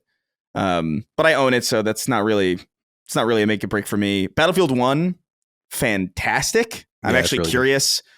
I'm actually curious about this because I remember trying to play this recently and the servers kind of I don't know if I couldn't find a game so much as the games that I found were very compromised. So I was going to say the game must be broken beyond belief at this point. Yeah, so like I wonder what the integrity is going to be like now with like a bunch of new players jumping in, maybe populating that pool out a little bit more, making the hardcore lobbies a little bit harder to find than they otherwise would have been. But like I loved Battlefield 1 like very thoroughly. Like I like the campaign's really good, I thought. Yeah, the campaign's really good, and the multiplayer is really, really, really just great. I think that's probably one of my like top Battlefield games probably ever. So shout out to that. That was the last time it was considered good, right? Yeah, that was the last time I considered it particularly great. Like I know Battlefield 5 has some defenders. Like Battlefield 5 wasn't outright bad, but like they made like really little like small tweaks and decisions that really like kind of threw me out of it because they really devalued certain classes. Like I remember the medic was the one that I always played because I liked being able to go around and like heal people and like know that I was like that was my duty. But like I think in Battlefield 5 they made it so like, oh well, the medic he can heal you faster, but everybody in your squad can heal you. And it's just like, well, that's, I don't know. And littler things too, like if you died, you would get downed.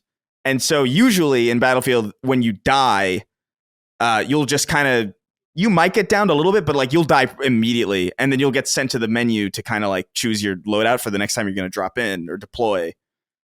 And if you did get revived, you would get pulled out of the menu.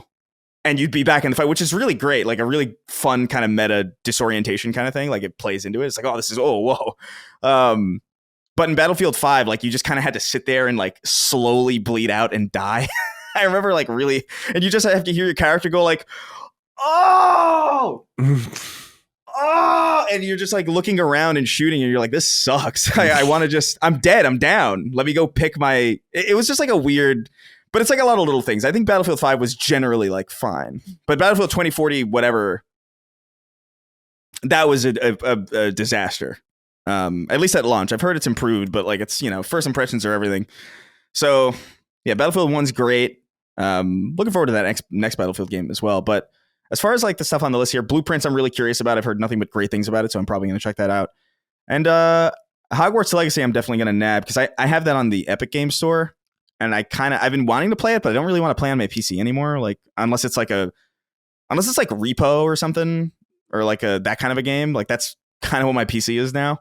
So like if I can just like nab this on a console in my living room, I might jump into it at some point. It's definitely a more comfortable place to play it. And I'm kind of with you, Colin, with that one too, where like I just kind of feel like I wasn't really I wasn't in the mood for it or something. Like I acknowledged it and I liked it. There were parts of it that I engaged with, but like I was kind of like half-heartedly playing it, really. So yeah, same. So all right. Well, I'm looking here at the list of games again. I mean, there's nothing super intriguing to me here. I want to note that some of these games are available now, and as we noted, Blueprints launched into it. That Lost Records Part 2 was also launching into it. So the games will be available between now and the 15th. Everything will be published by April 15th. For PlayStation Plus Extra and Premium. And remember, all these games are available a la carte, including the premium games. So keep an eye out for those, and please enjoy. And finally, just we can go through this quickly. March 2025's top downloads on PlayStation Network. They publish these every month over on PlayStation Blog, and it's just interesting to see what the best-selling games are. Especially, there's different lists for the territories too. There's an EU list as well, but for the US and Canada list, MLB The Show 25 was the best-selling PlayStation 5 game for the month of March, followed by Assassin's Creed Shadows and Split Fiction in the top 3, and then Monster Hunter Wilds at number 4. There are some other notable games on here as well. That Phasmophobia game is hanging on low. The first Berserker Kazan debuted at 17. Gran Turismo 7 is holding on at 20, so there's that. The PS4 games are always boring and not really worth going into. The PSVR 2 games, Beat Saber remains number 1. Among Us is number 2. Alien Rogue Incursion, which is newish, is number 3. And then free-to-play games, Fortnite, Marvel Rivals, Roblox, Rocket League, and Call of Duty Warzone were the top 5. Nothing too crazy here. There's a game at number 6 that I don't even know called War Robots Frontiers. So that's a new challenger, I guess, in this space. Asphalt Legends Unite continues to do well. Apex Legends and Fall Guys are on there as well. So that's basically all that's going on in this space, guys. I saw this footage, this data that suggests that 1 in 10 gaming minutes globally is Fortnite. Wow. That's crazy. God damn, I wonder how much of it is Minecraft. Probably an appreciable amount. Right. Yeah, it's like maybe not 1 out of 10, but like no, definitely like a, that's could be 1 in 25 or something, Yeah, that's and that would still be nuts. Yeah, that would still be insane. Like 1 in 10 is pretty wild. I'm genuinely surprised by how Fortnite has stuck around, and how nimble it's been. Like it's a really nimble game. Like that's kind of able to seemingly like adapt on the fly and just become like whatever it needs to be to accommodate, whatever it feels like they got their finger on the pulse of something, Yeah. To be able to stay around this long and transform itself like this. Cause that's really, I would not have predicted that in a million years. Yeah. It's a one of a kind product, really. And it and games like it are great, but, really encroaching on the ability to have lots of vibrant games. It's going to collapse the house of cards soon enough, I think. And it's not that people always mistake it for like, it's like a gaming crash. It's like, not really. I mean, because the money is just going up and up and up. It's just the way so it's really not a crash at all. It's just the way people have to remember when things went down in 82, 83, 84, like the money was gone. It was over. It wasn't like, it was like, oh, just this and that. I was like, no, it was pretty much over. It had to be both in arcades and especially in the home console space, it had to be revived. It's different now where the money is actually more and more cumulative. It's just being spent in peculiar ways that affect the console space specifically. And it's a double-edged sword because on one hand, Sony just makes so much money without doing anything on Fortnite. And on the other hand, the more people play Fortnite, the fewer, and games like it, the fewer games they'll buy. And you kind of have to choose your poison, I think, in some sense. All right. That's all we have for the news. That's it. So let's get into listener inquiries, wrap this thing up. As tradition dictates, we end every episode of Sacred Symbols, a PlayStation podcast, with 6 questions, comments, concerns, thoughts, and ideas from the audience over on Patreon, patreon.com/lastdaymedia. Look for the threads in the newsfeed published each week over on Patreon for the various shows. You just put your inquiry in there. We pull through them and pick out what we can. We got almost 200 inquiries this week, so obviously we're not able to get to nearly most of them, but we do our best. We'll start with Steve, the main character of Minecraft. Says, by the way, just seeing videos of people seeing this movie and like going nuts, it's like, damn, dude, what is happening? Good for Microsoft. I mean, that's a big hit. That's definitely their biggest multimedia hit ever. I mean, by far. Yeah. It's the biggest video game movie too, right? I'm pretty sure. Is it? I haven't even seen that. I believe it. It makes sense. It's like when I saw this movie kind of creeping up, pardon the pun, and I was like, it looks like shit. But and it does. It looks stupid as fuck. Yeah. But it's Minecraft. Like certainly it's going to do great. And just based on it being Minecraft. And then it seems it's very fan servicey, I guess, which is good for its people. I've seen so many videos of people like flipping the fuck out in the theater, which like I'm of like two minds about, where like I feel like that would bother the hell out of me. But on the other hand, I'm like, that must be like if I was ever going to sit through the Minecraft movie in theaters, that's kind of the experience that I would want in some sense. Because like, what the fuck is that movie going to be in a quiet theater? Like it's going to suck. Like it's not a good movie. Yeah. So like you want in some sense, like some dude to come out with like a real chicken when Jack Black says sacrifice chicken it. Jockey. Yeah. Yeah. Yeah. That's where people go nuts. Cool. Fun. The real chicken, bringing the real chicken in the theater, people throwing drinks and it hitting families and stuff. It's like, they ruined it. That's I think, there's almost like a hierarchy of things that are okay to throw around, And I feel like popcorn is like that's still annoying and messy, but like, okay. There better not be any like liquid butter on that popcorn if you're throwing it around. Right. But like generally like, all right. That's still bad, but like a soda? Yeah, like that's crazy. That's crazy. Just drench some grandmother in a fucking Coke. Oh, man. It's embarrassing. And it's also shitty for the people that have to clean the theater.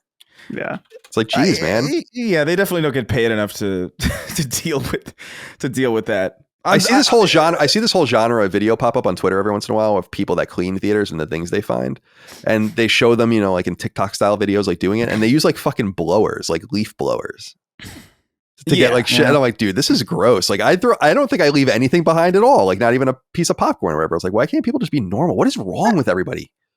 Yeah. Do you need to use a leaf blower? I understand there's like some napkin and some popcorn, you sweep it up, but like people are that decrepit. There's a Jerry Seinfeld bit that I love because it's like it kind of is a window into his contempt, where he just kind of like he talks about like if I pay however much money to sit in a movie theater to watch a movie and it's like $50 or whatever, however expensive it is, I'm taking my drink at the end of the movie and opening my hand and letting it all fall on the floor. Which is crazy, I think. Just throw your shit away. Well, it's very him. Yeah, I mean, I doubt he would do that, but like, I feel bad for. I just feel, you know, you're definitely not getting paid very much to do that, and it's like now you have to go in here. There are probably movies and shit that get bad reputations amongst those kinds of people because people are extra rowdy or whatever, and this is definitely probably like the worst of the worst, you would imagine. Or one. It was worth it to see Jack Black's Scream Chicken Jockey, though. I think I kind of want to see it. Not in theaters. Oh, yeah. But it's the director of Napoleon Dynamite. Okay? That's true. Fan classic. And Nacho Libre.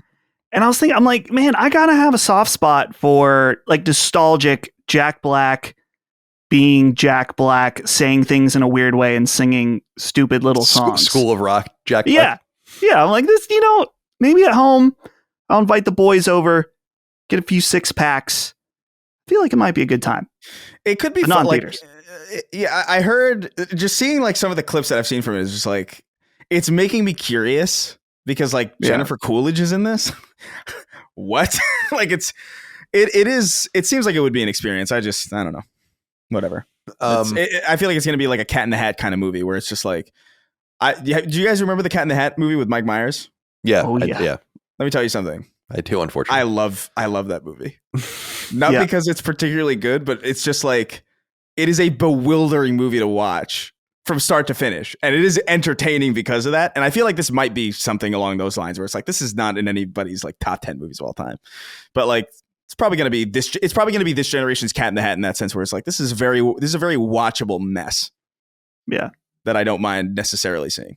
Cat in the Hat, great movie to be, take one of your edibles, Chris. Watch that. As if I have not done that. Dude, some parts of that movie are actually funny though.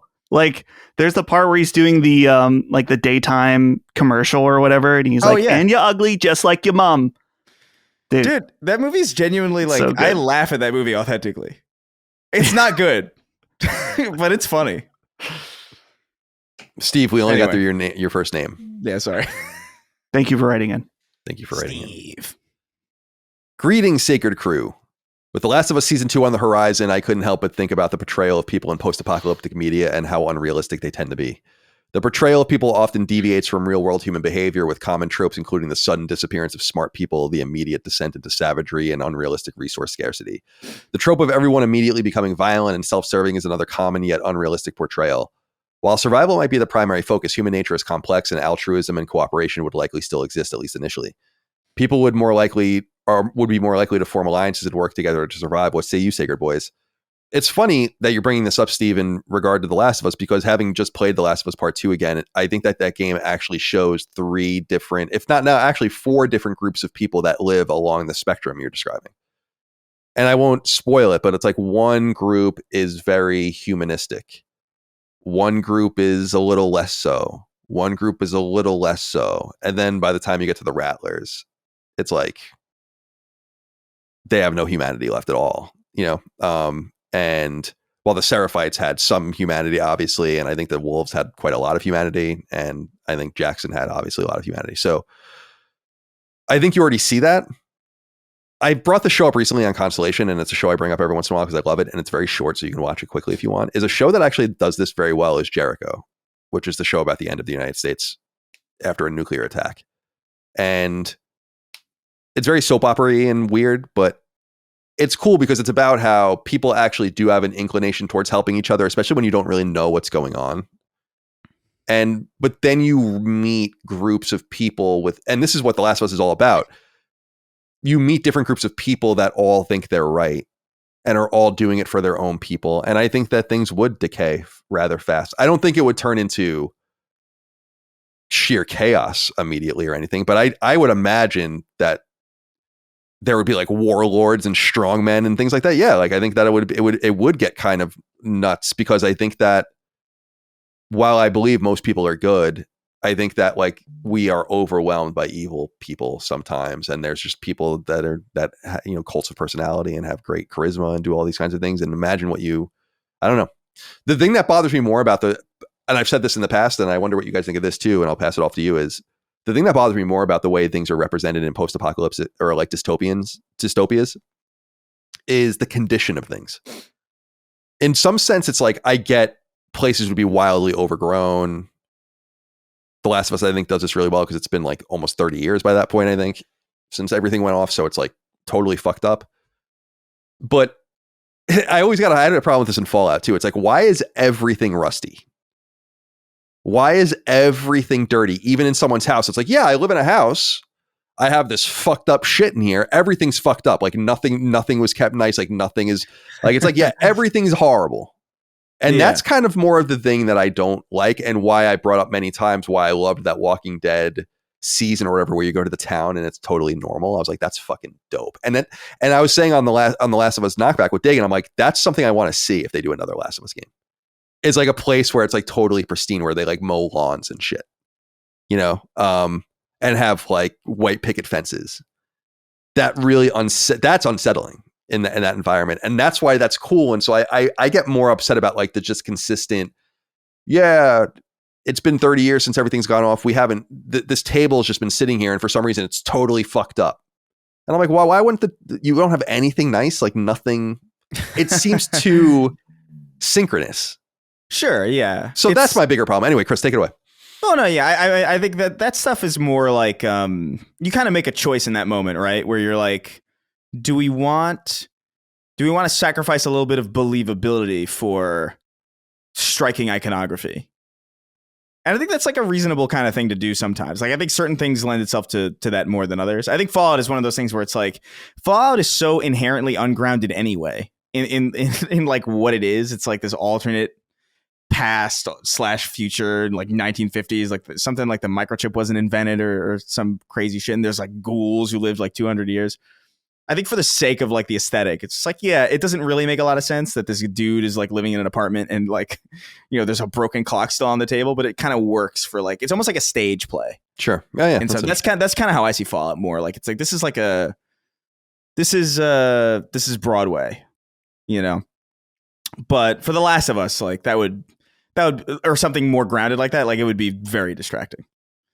But as far as like the way that these portrayals go, like I don't know if I necessarily mind. Like I do think there are certain things that, or certain portrayals or certain tropes that, while not inherently bad, have become just kind of predictable, and that can get kind of confused. Like I know like the one that people always bring up and that I've seen a lot is like, oh, it's a zombie apocalypse, but the people are the real, the people are the real threat. And I see a lot of people like kind of hand wave that away, where it's like, oh my God, another one of the, and it's like, yeah, I mean, sure, but there's only so many directions you can go. Yeah, it's really true. It's true. It's also true. It is. And the thing is like, if it really was just zombies, that would be really boring really fast. But zombies are not interesting. Like they're just not. It's like it's literally I actually think like of all of the potential like world-ending disasters that could happen, I think zombies are like the most mundane one. I could see a reality where like, oh, the first zombie shows up and it's like, oh my God, we have a zombie. And the town like meets. It's like, what do we do with this? We got a zombie, and it's just like he's roaming in a park like real fucking slow. And they're like, can we like make an attraction out of it? Like, can we like this is a real fucking zombie? Like, should we just chain him up to like in the middle of like Hershey Park and like have people like look at him? And if it does get like crazy, like I could see like people being like, oh man, the zombies are out again. Got to call up the hunters from Long Island to come up and do some purging. You know what I mean? Like I could see. That's almost more interesting to me than just like a full on apocalypse, but there's like something comedic about that. Like something. Yeah, like some weird feels like a Tom Green thing or something. I could very much see that, like being like it's Mad Men, like the entirety of Mad Men, and it's entirely the same, but one dude just happens to have a zombie in his backyard, and it's like, don't mind him, you know. I was thinking it's almost like a Reno 911, but in an apocalyptic situation or something like that would be somehow you do that would be funny. Like that would be awesome. That's a great idea. Dustin, do you have anything you want to say before we move on? I guess mainly he brings up the trope of everyone immediately becoming violent, self-serving is another common yet unrealistic portrayal. I personally don't agree with that at all.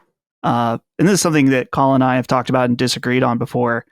I don't think people are generally good. I think they appear as generally good because we're all safe. Well, not all, but most of the people, in our circles or whatever in the United States, for the most part, are happy, fed, with a roof over their head, and are able to protect their families. But I think when those things are stripped away, like, I don't know. when I see people get in fights over Pokemon cards at Costco. Right. Like the violent impulse is there within people. It's just, what's the barrier? And most people, our barrier is far away because we are in a good spot. Relatively, when it comes to our essential needs and protecting those that we love.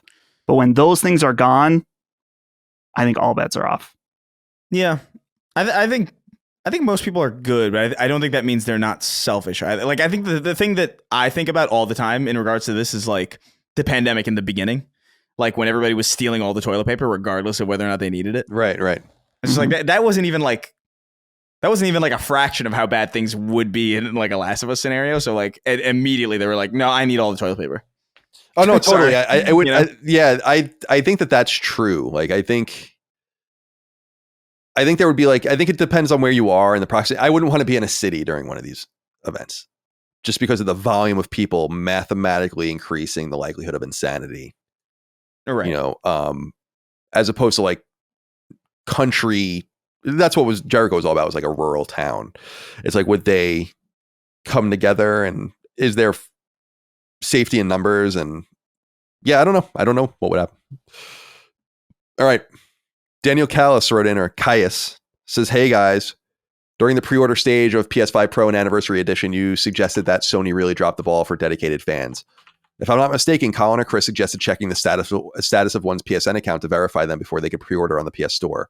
Well, Nintendo is doing just that, and frankly, they aren't getting enough credit for it. Only users with existing Nintendo Switch Online accounts and at least 50 hours of game time are eligible for pre-order from the Nintendo Store. This is a huge win for those who actually want the system and aren't looking to make a quick buck.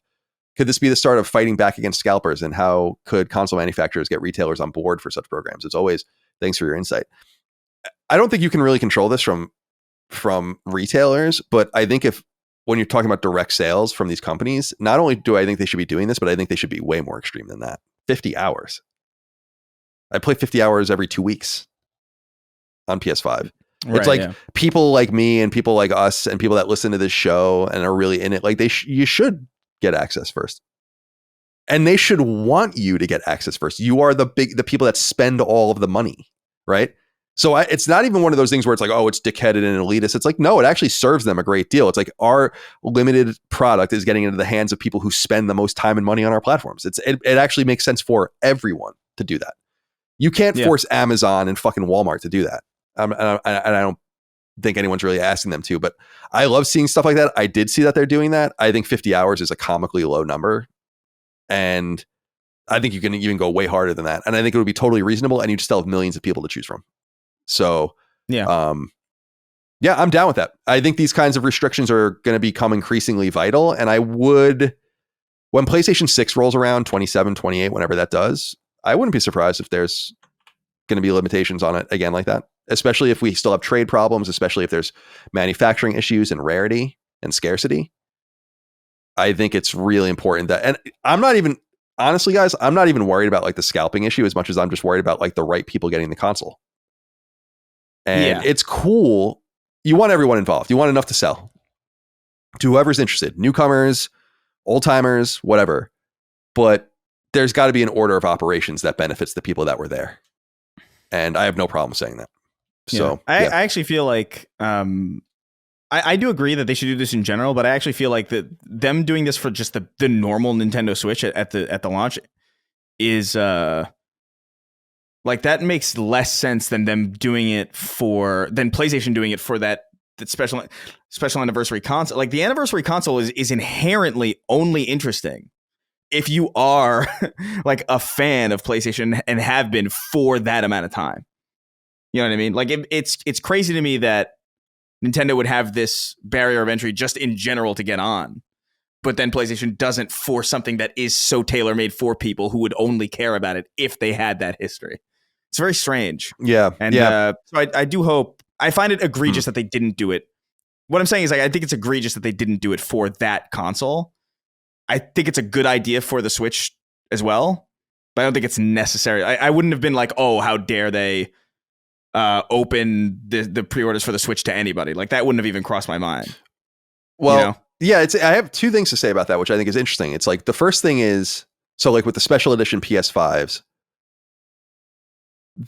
it would have been interesting. I mean, this is so complicated and really unnecessary. It's like ultimately, it's like, what the fuck does Sony care about the special edition consoles, right? Especially we're just going to sell them. Whoever buys them, whatever.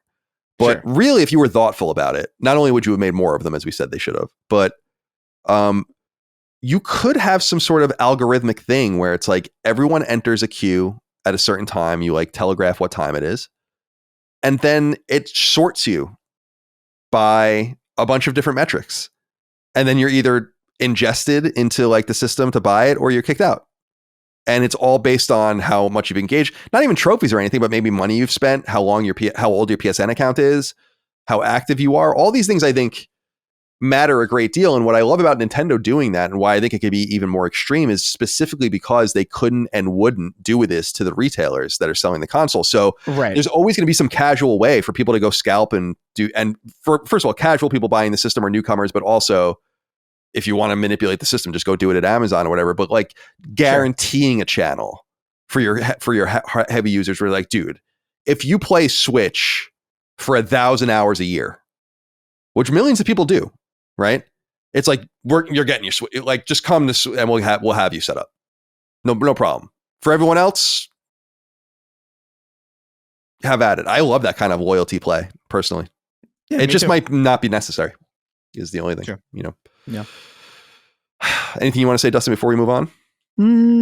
Trying to think. I don't think I have anything to add that you guys didn't cover, other than cool. Does it come off as elitist and snooty to say things like? I mean, not elitist.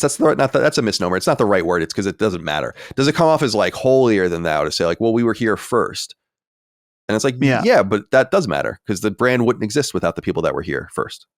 And they should have first right of refusal, I think. I think it would only feel that way if there was no other option to get the console. Right. But there's other Target, Walmart, Amazon, assumingly, are all going to have this console as well. Right. So if you don't have that level of account, then you can go duke it out at those other places. But for specifically the Nintendo website, we're putting our top customers as a priority. Right. And it makes it, like you said, from a business perspective, it's like we want these people to have it because they're the ones that are going to buy $80 games and a $10 instruction manual games. These are the ones that people that are going to buy and make up for, you know, the smaller profit on the console. Yeah, and they'll evangelize it and all the rest. It's kind of what I think about.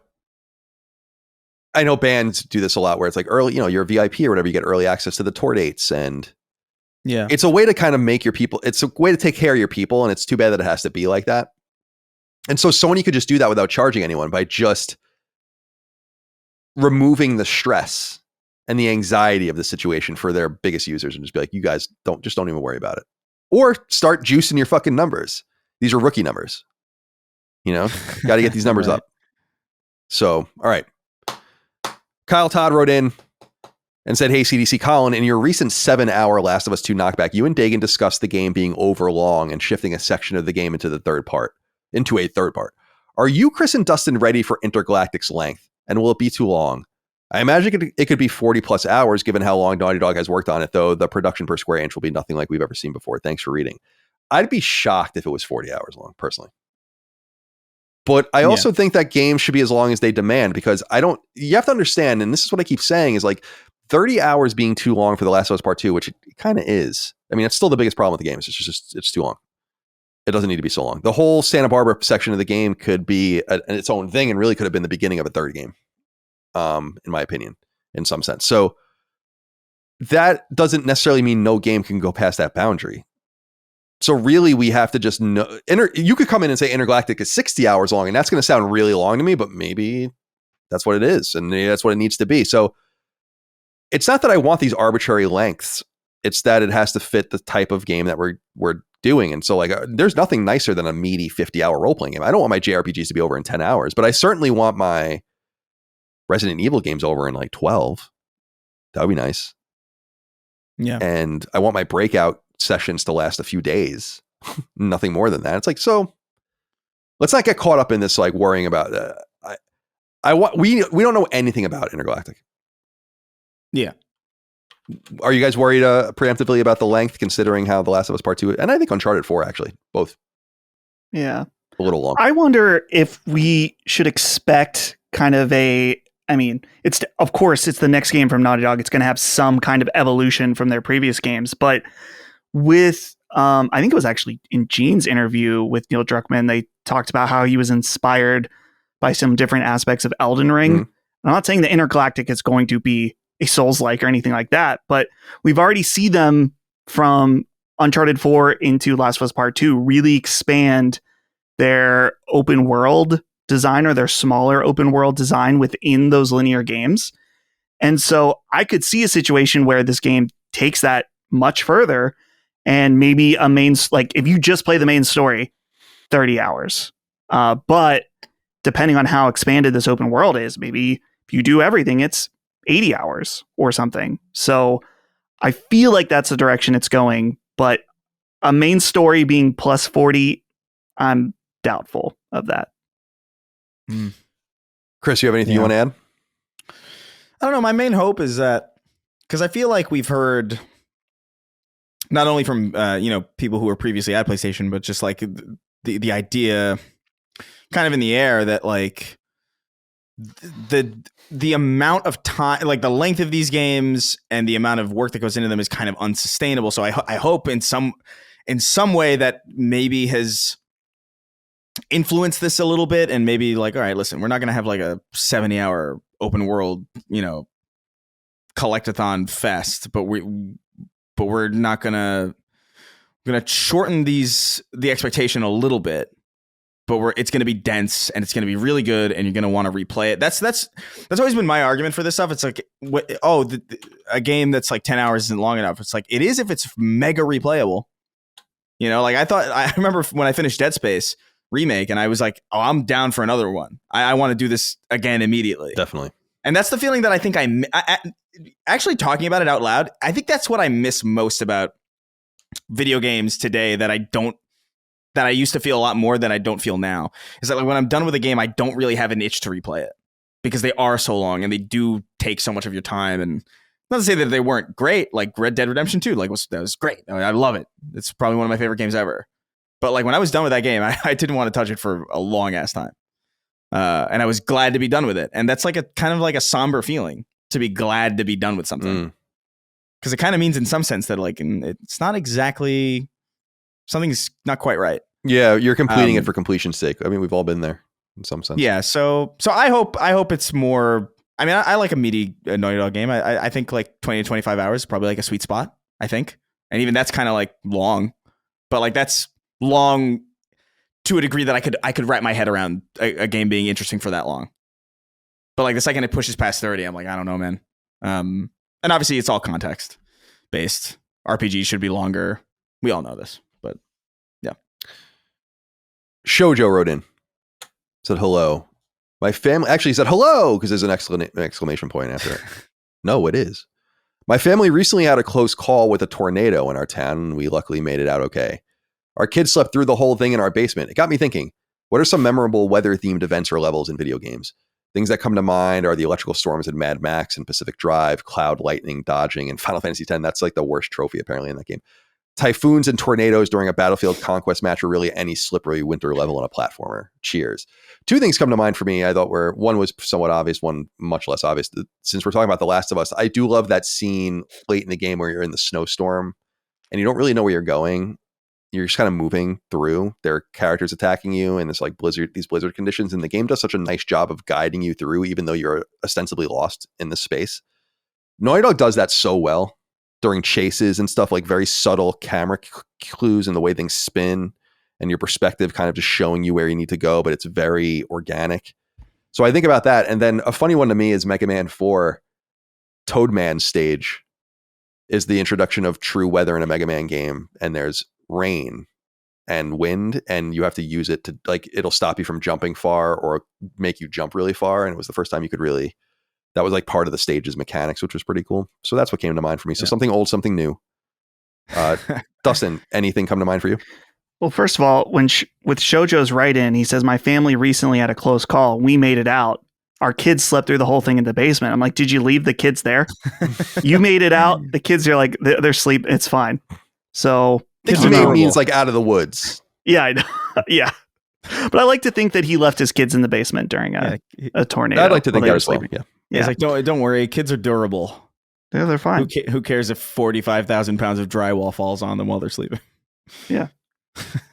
The things that I thought of was I think it's Arkham Knight, right? That the whole game, it's like raining outside in Arkham. Yeah. And it really added to the atmosphere of that game.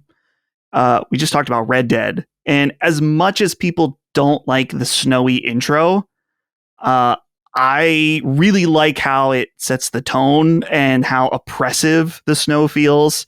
And just seeing like the graphics, of course, even however many years later, it's still so technically impressive.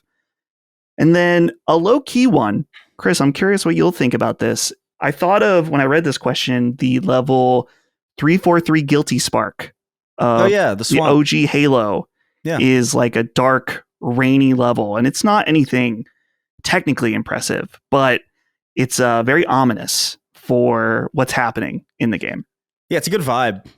There's a few things come to mind. Like, I think the first thing that came to mind immediately, and it's probably the most blown away I've ever been by like weather in a video game, is probably there's a Tears of the Kingdom boss fight. I can't remember what the big bosses throughout the map are called in that game. I know in the first one it's the Divine Beast. I can't remember what the terminology was, but there's one that was like tornado themed, and you climb really high up, and I just remember being like, this is fucking amazing.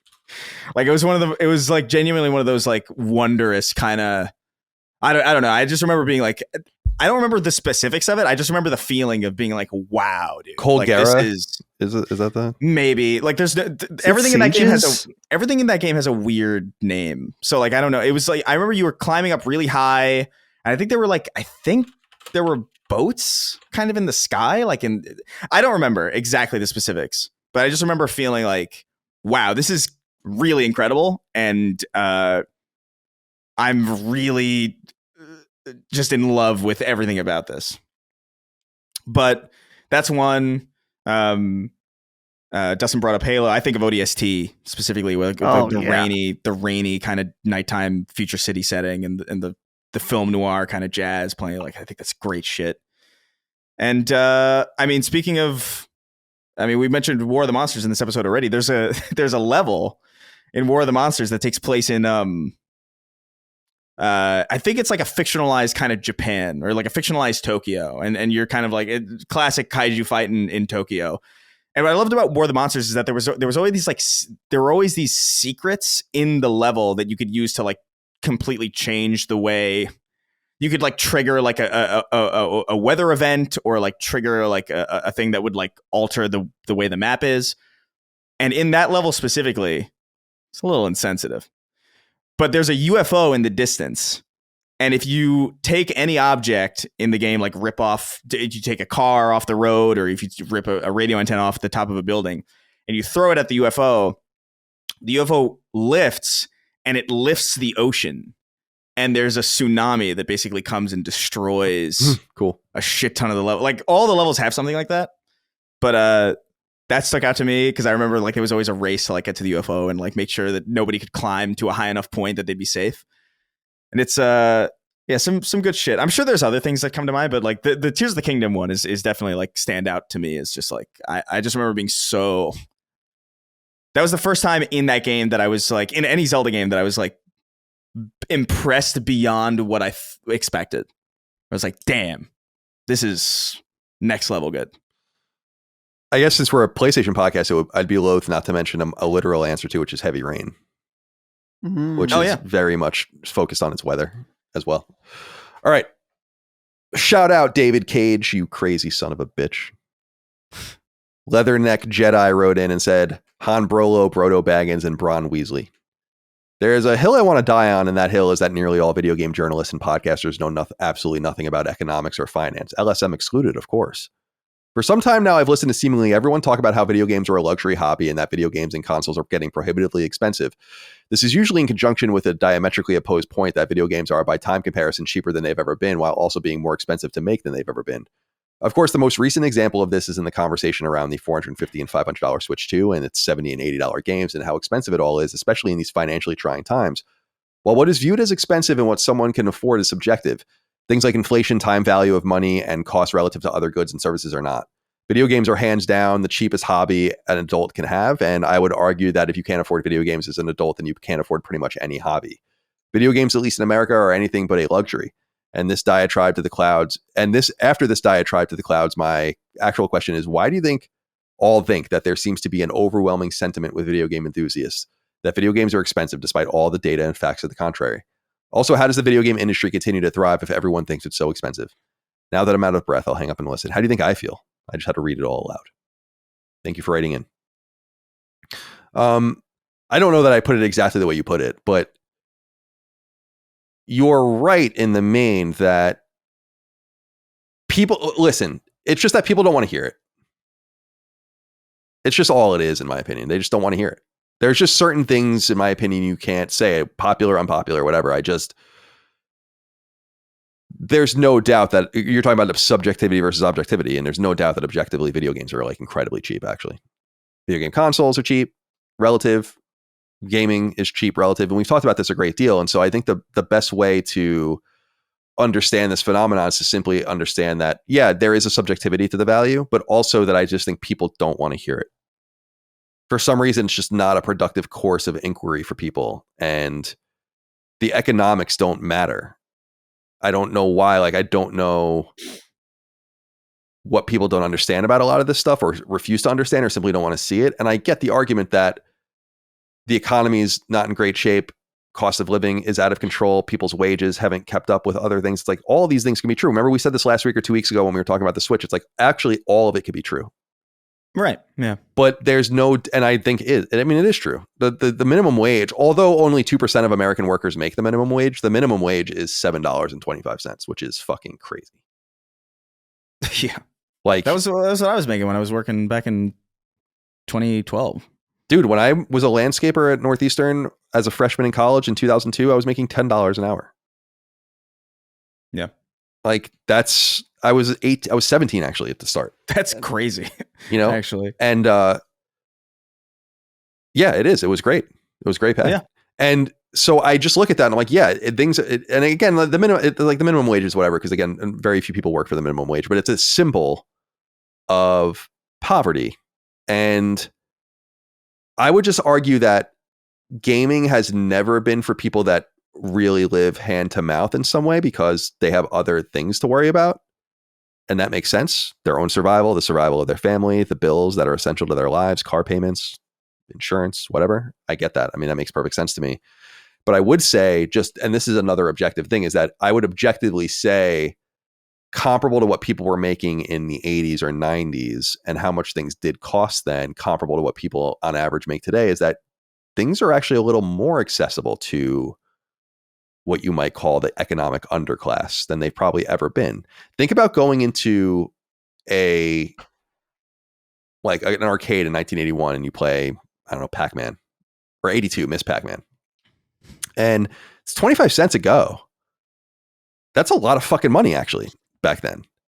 Yeah. And it's like, damn, this is like not like that's kind of, it's not a rich kids thing, but it's like, man, you might be able to go to the arcade and get 1 or 2 plays, and that's like 50 cents, and that's quite a bit of money. You can go buy something kind of somewhat material for that.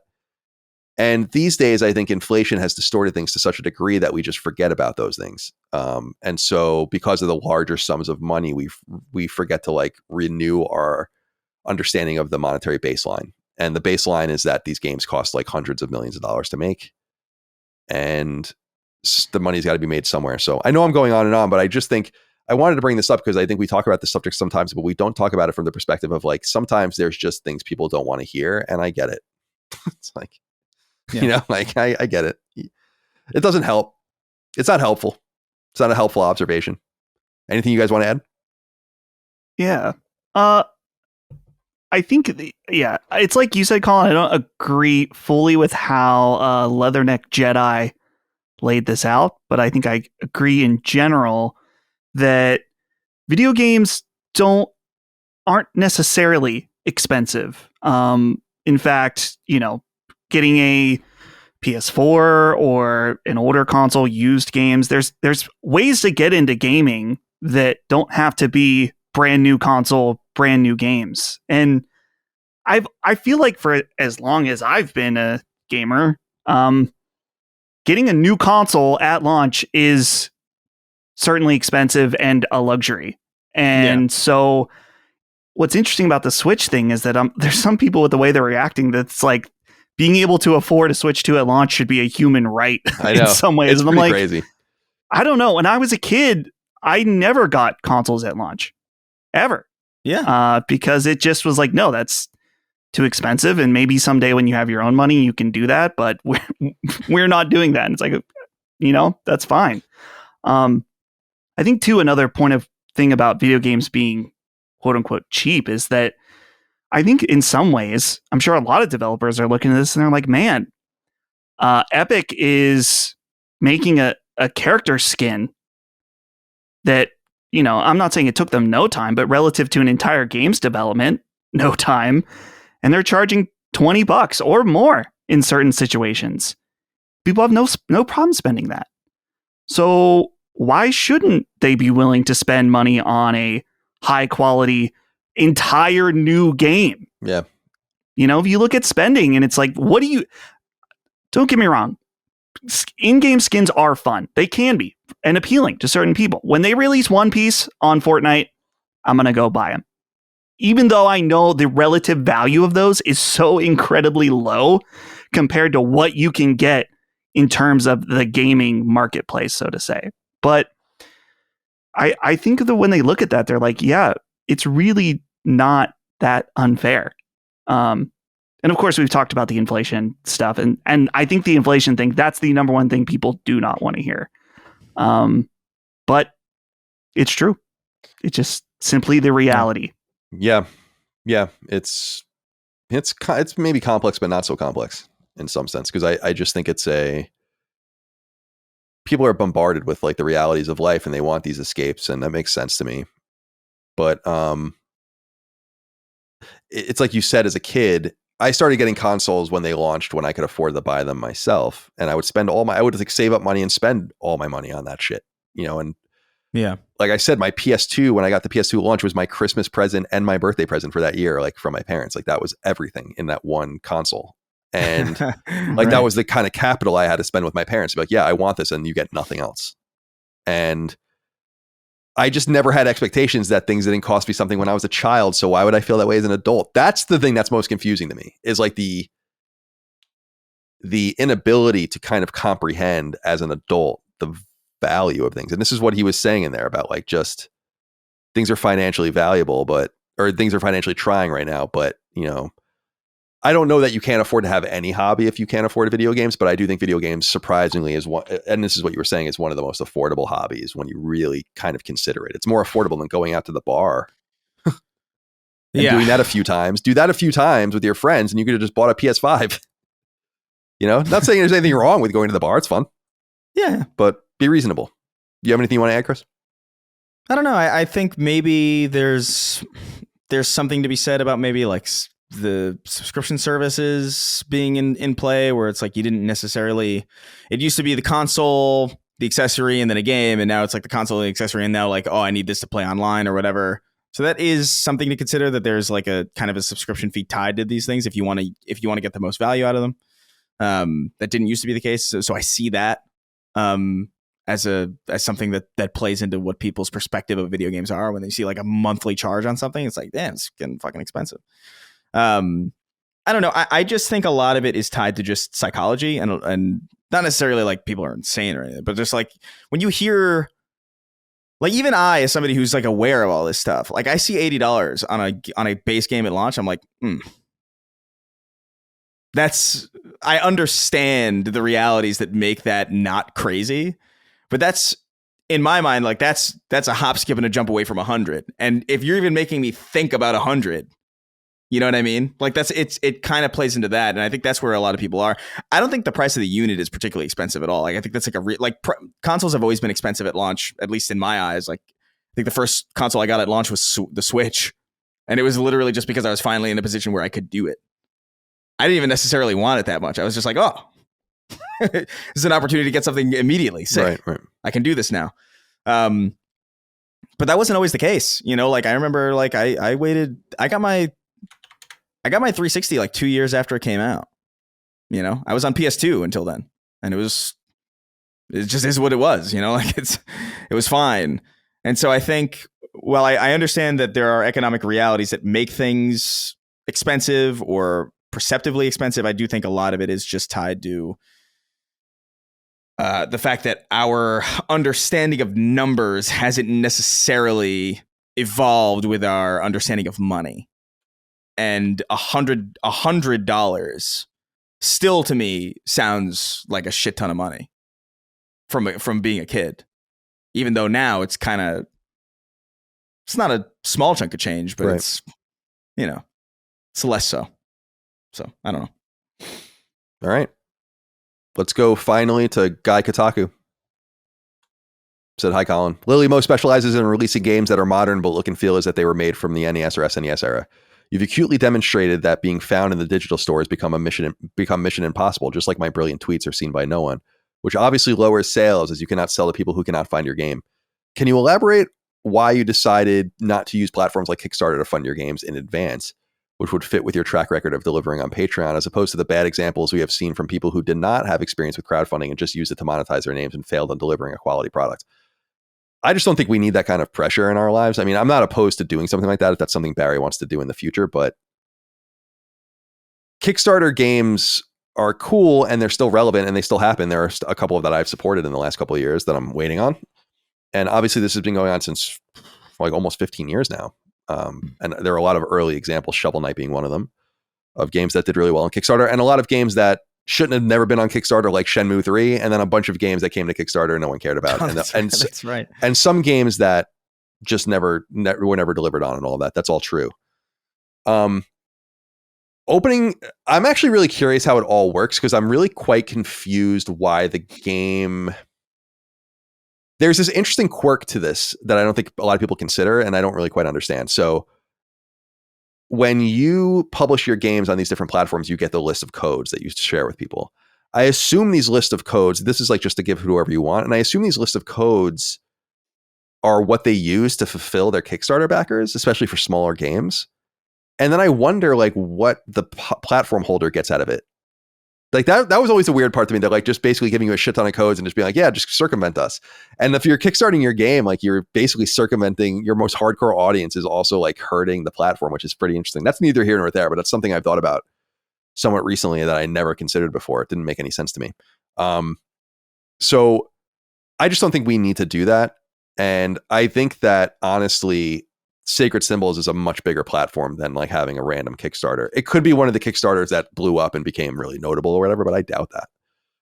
So I think there's a limited appetite for a lot of the games we make because people like us are not that common. People are younger and they don't, so like, I just think that there's a novelty wearing off on that sort of thing. And we're trying hard to make great games that get people's attention, but I think there's only so much we can do. And I don't really want to work the system any more than that. Like, the entire value I even bring to Lilymo at all is really just my ability to market our games at the end of the day to a huge audience of captive people.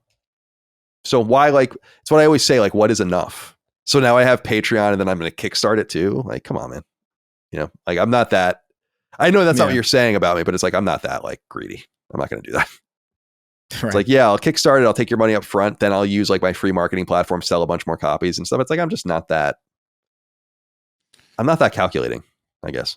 So I like the idea, but not something we need to do. And it's my hope that we'll make the game, the reality is like game like Super Perils, which is a great game, and Trybreaker, which is also great, are not high volume, high traffic games. We have to make things for audiences if we want them to play it, and stop, you know, I don't want to say stop making games for ourselves. That's important too, but like our expectations should be in check. And some of the stuff we're working on now, I think will have a broader audience. So we'll see. Thank you for writing in. All right, that's all we have. This episode is all over. It's time to go and say goodbye to everyone now. Go around the horn. Chris, goodbye to you. Be well. Have a good rest of your day. You too, yeah. I've been standing this whole time. Yeah, that's crazy. So, which I feel fine about. I got to get one of those, what do you call them, mats? That's what I was thinking exactly. Too, yeah. My heels there's hurt. Like some word for them. Yeah. But, yeah, I don't know what after this, we're going to talk, presumably. Yeah. And then... You're going to have the talk. We're going to have the talk. Yeah, we're going to have the, with birds and the bees. Meeting up with a friend of mine who's in town for a little bit for lunch, and I don't know. I guess it's like I have another wedding this Saturday, so like it's just a busy time. Well, I'm excited to sleep for a long time. Yeah, I'm always excited to sleep. Godspeed to you, Dustin. Goodbye to you. Be well. Have a good rest of your day. Goodbye. Thank you. No plans right now for this weekend. Gonna play some more Blueprints later this evening. Another thing, Chris, I want to tell you, I got tickets to see Weird Al this summer. Oh, fun! Where? And I'm very excited. What's interesting? Yeah, where are you seeing? It's in Cuyahoga Falls in Ohio. Oh, so not too far from here. So I'm going to that with my parents. Pretty excited. And then I bought tickets the very next day in Pittsburgh to see Joe Hisaishi, I think is his name, who is the composer of Studio Ghibli at the Pittsburgh Symphony Orchestra. Wow. So quite a contrast there in those two shows, but pretty excited about that. And yeah, summer season with shows is starting. I'm a little annoyed though. Jimmy World's coming to Pittsburgh at this festival with with Blink-182 as the headliner. I was looking, one day ticket, $180. Yeah. Oof. I thought might be worth it if you're a big Blink-182 fan and some of these other ones, but I'm like, man, that's pretty hefty. Yeah, so I won't be going to that. That's a lot of money. Well, I won't be going to that. Yeah, that's kind of. I saw Weird Al a couple of years ago. He had like a string. I think it was called the Strings Attached tour, where like he went around with like he just performed a bunch of songs, but like he had like an orchestra backing him the entire time. And it was awesome. It was a lot of fun. That's a fun show. Shall we go? Let us go. Yeah, let us into the night. Yeah, let's be gone. I'm just gonna go for a walk after I talk to Chris and hang out. Got to record Constellation tomorrow. I got a lot of stuff I need to do for Lilymo. I'm like way behind on that. So yeah, busy times. Always something to do. All right, boys. Appreciate you. Appreciate all of you out there for your love, kindness, and support of all things Sacred Symbols.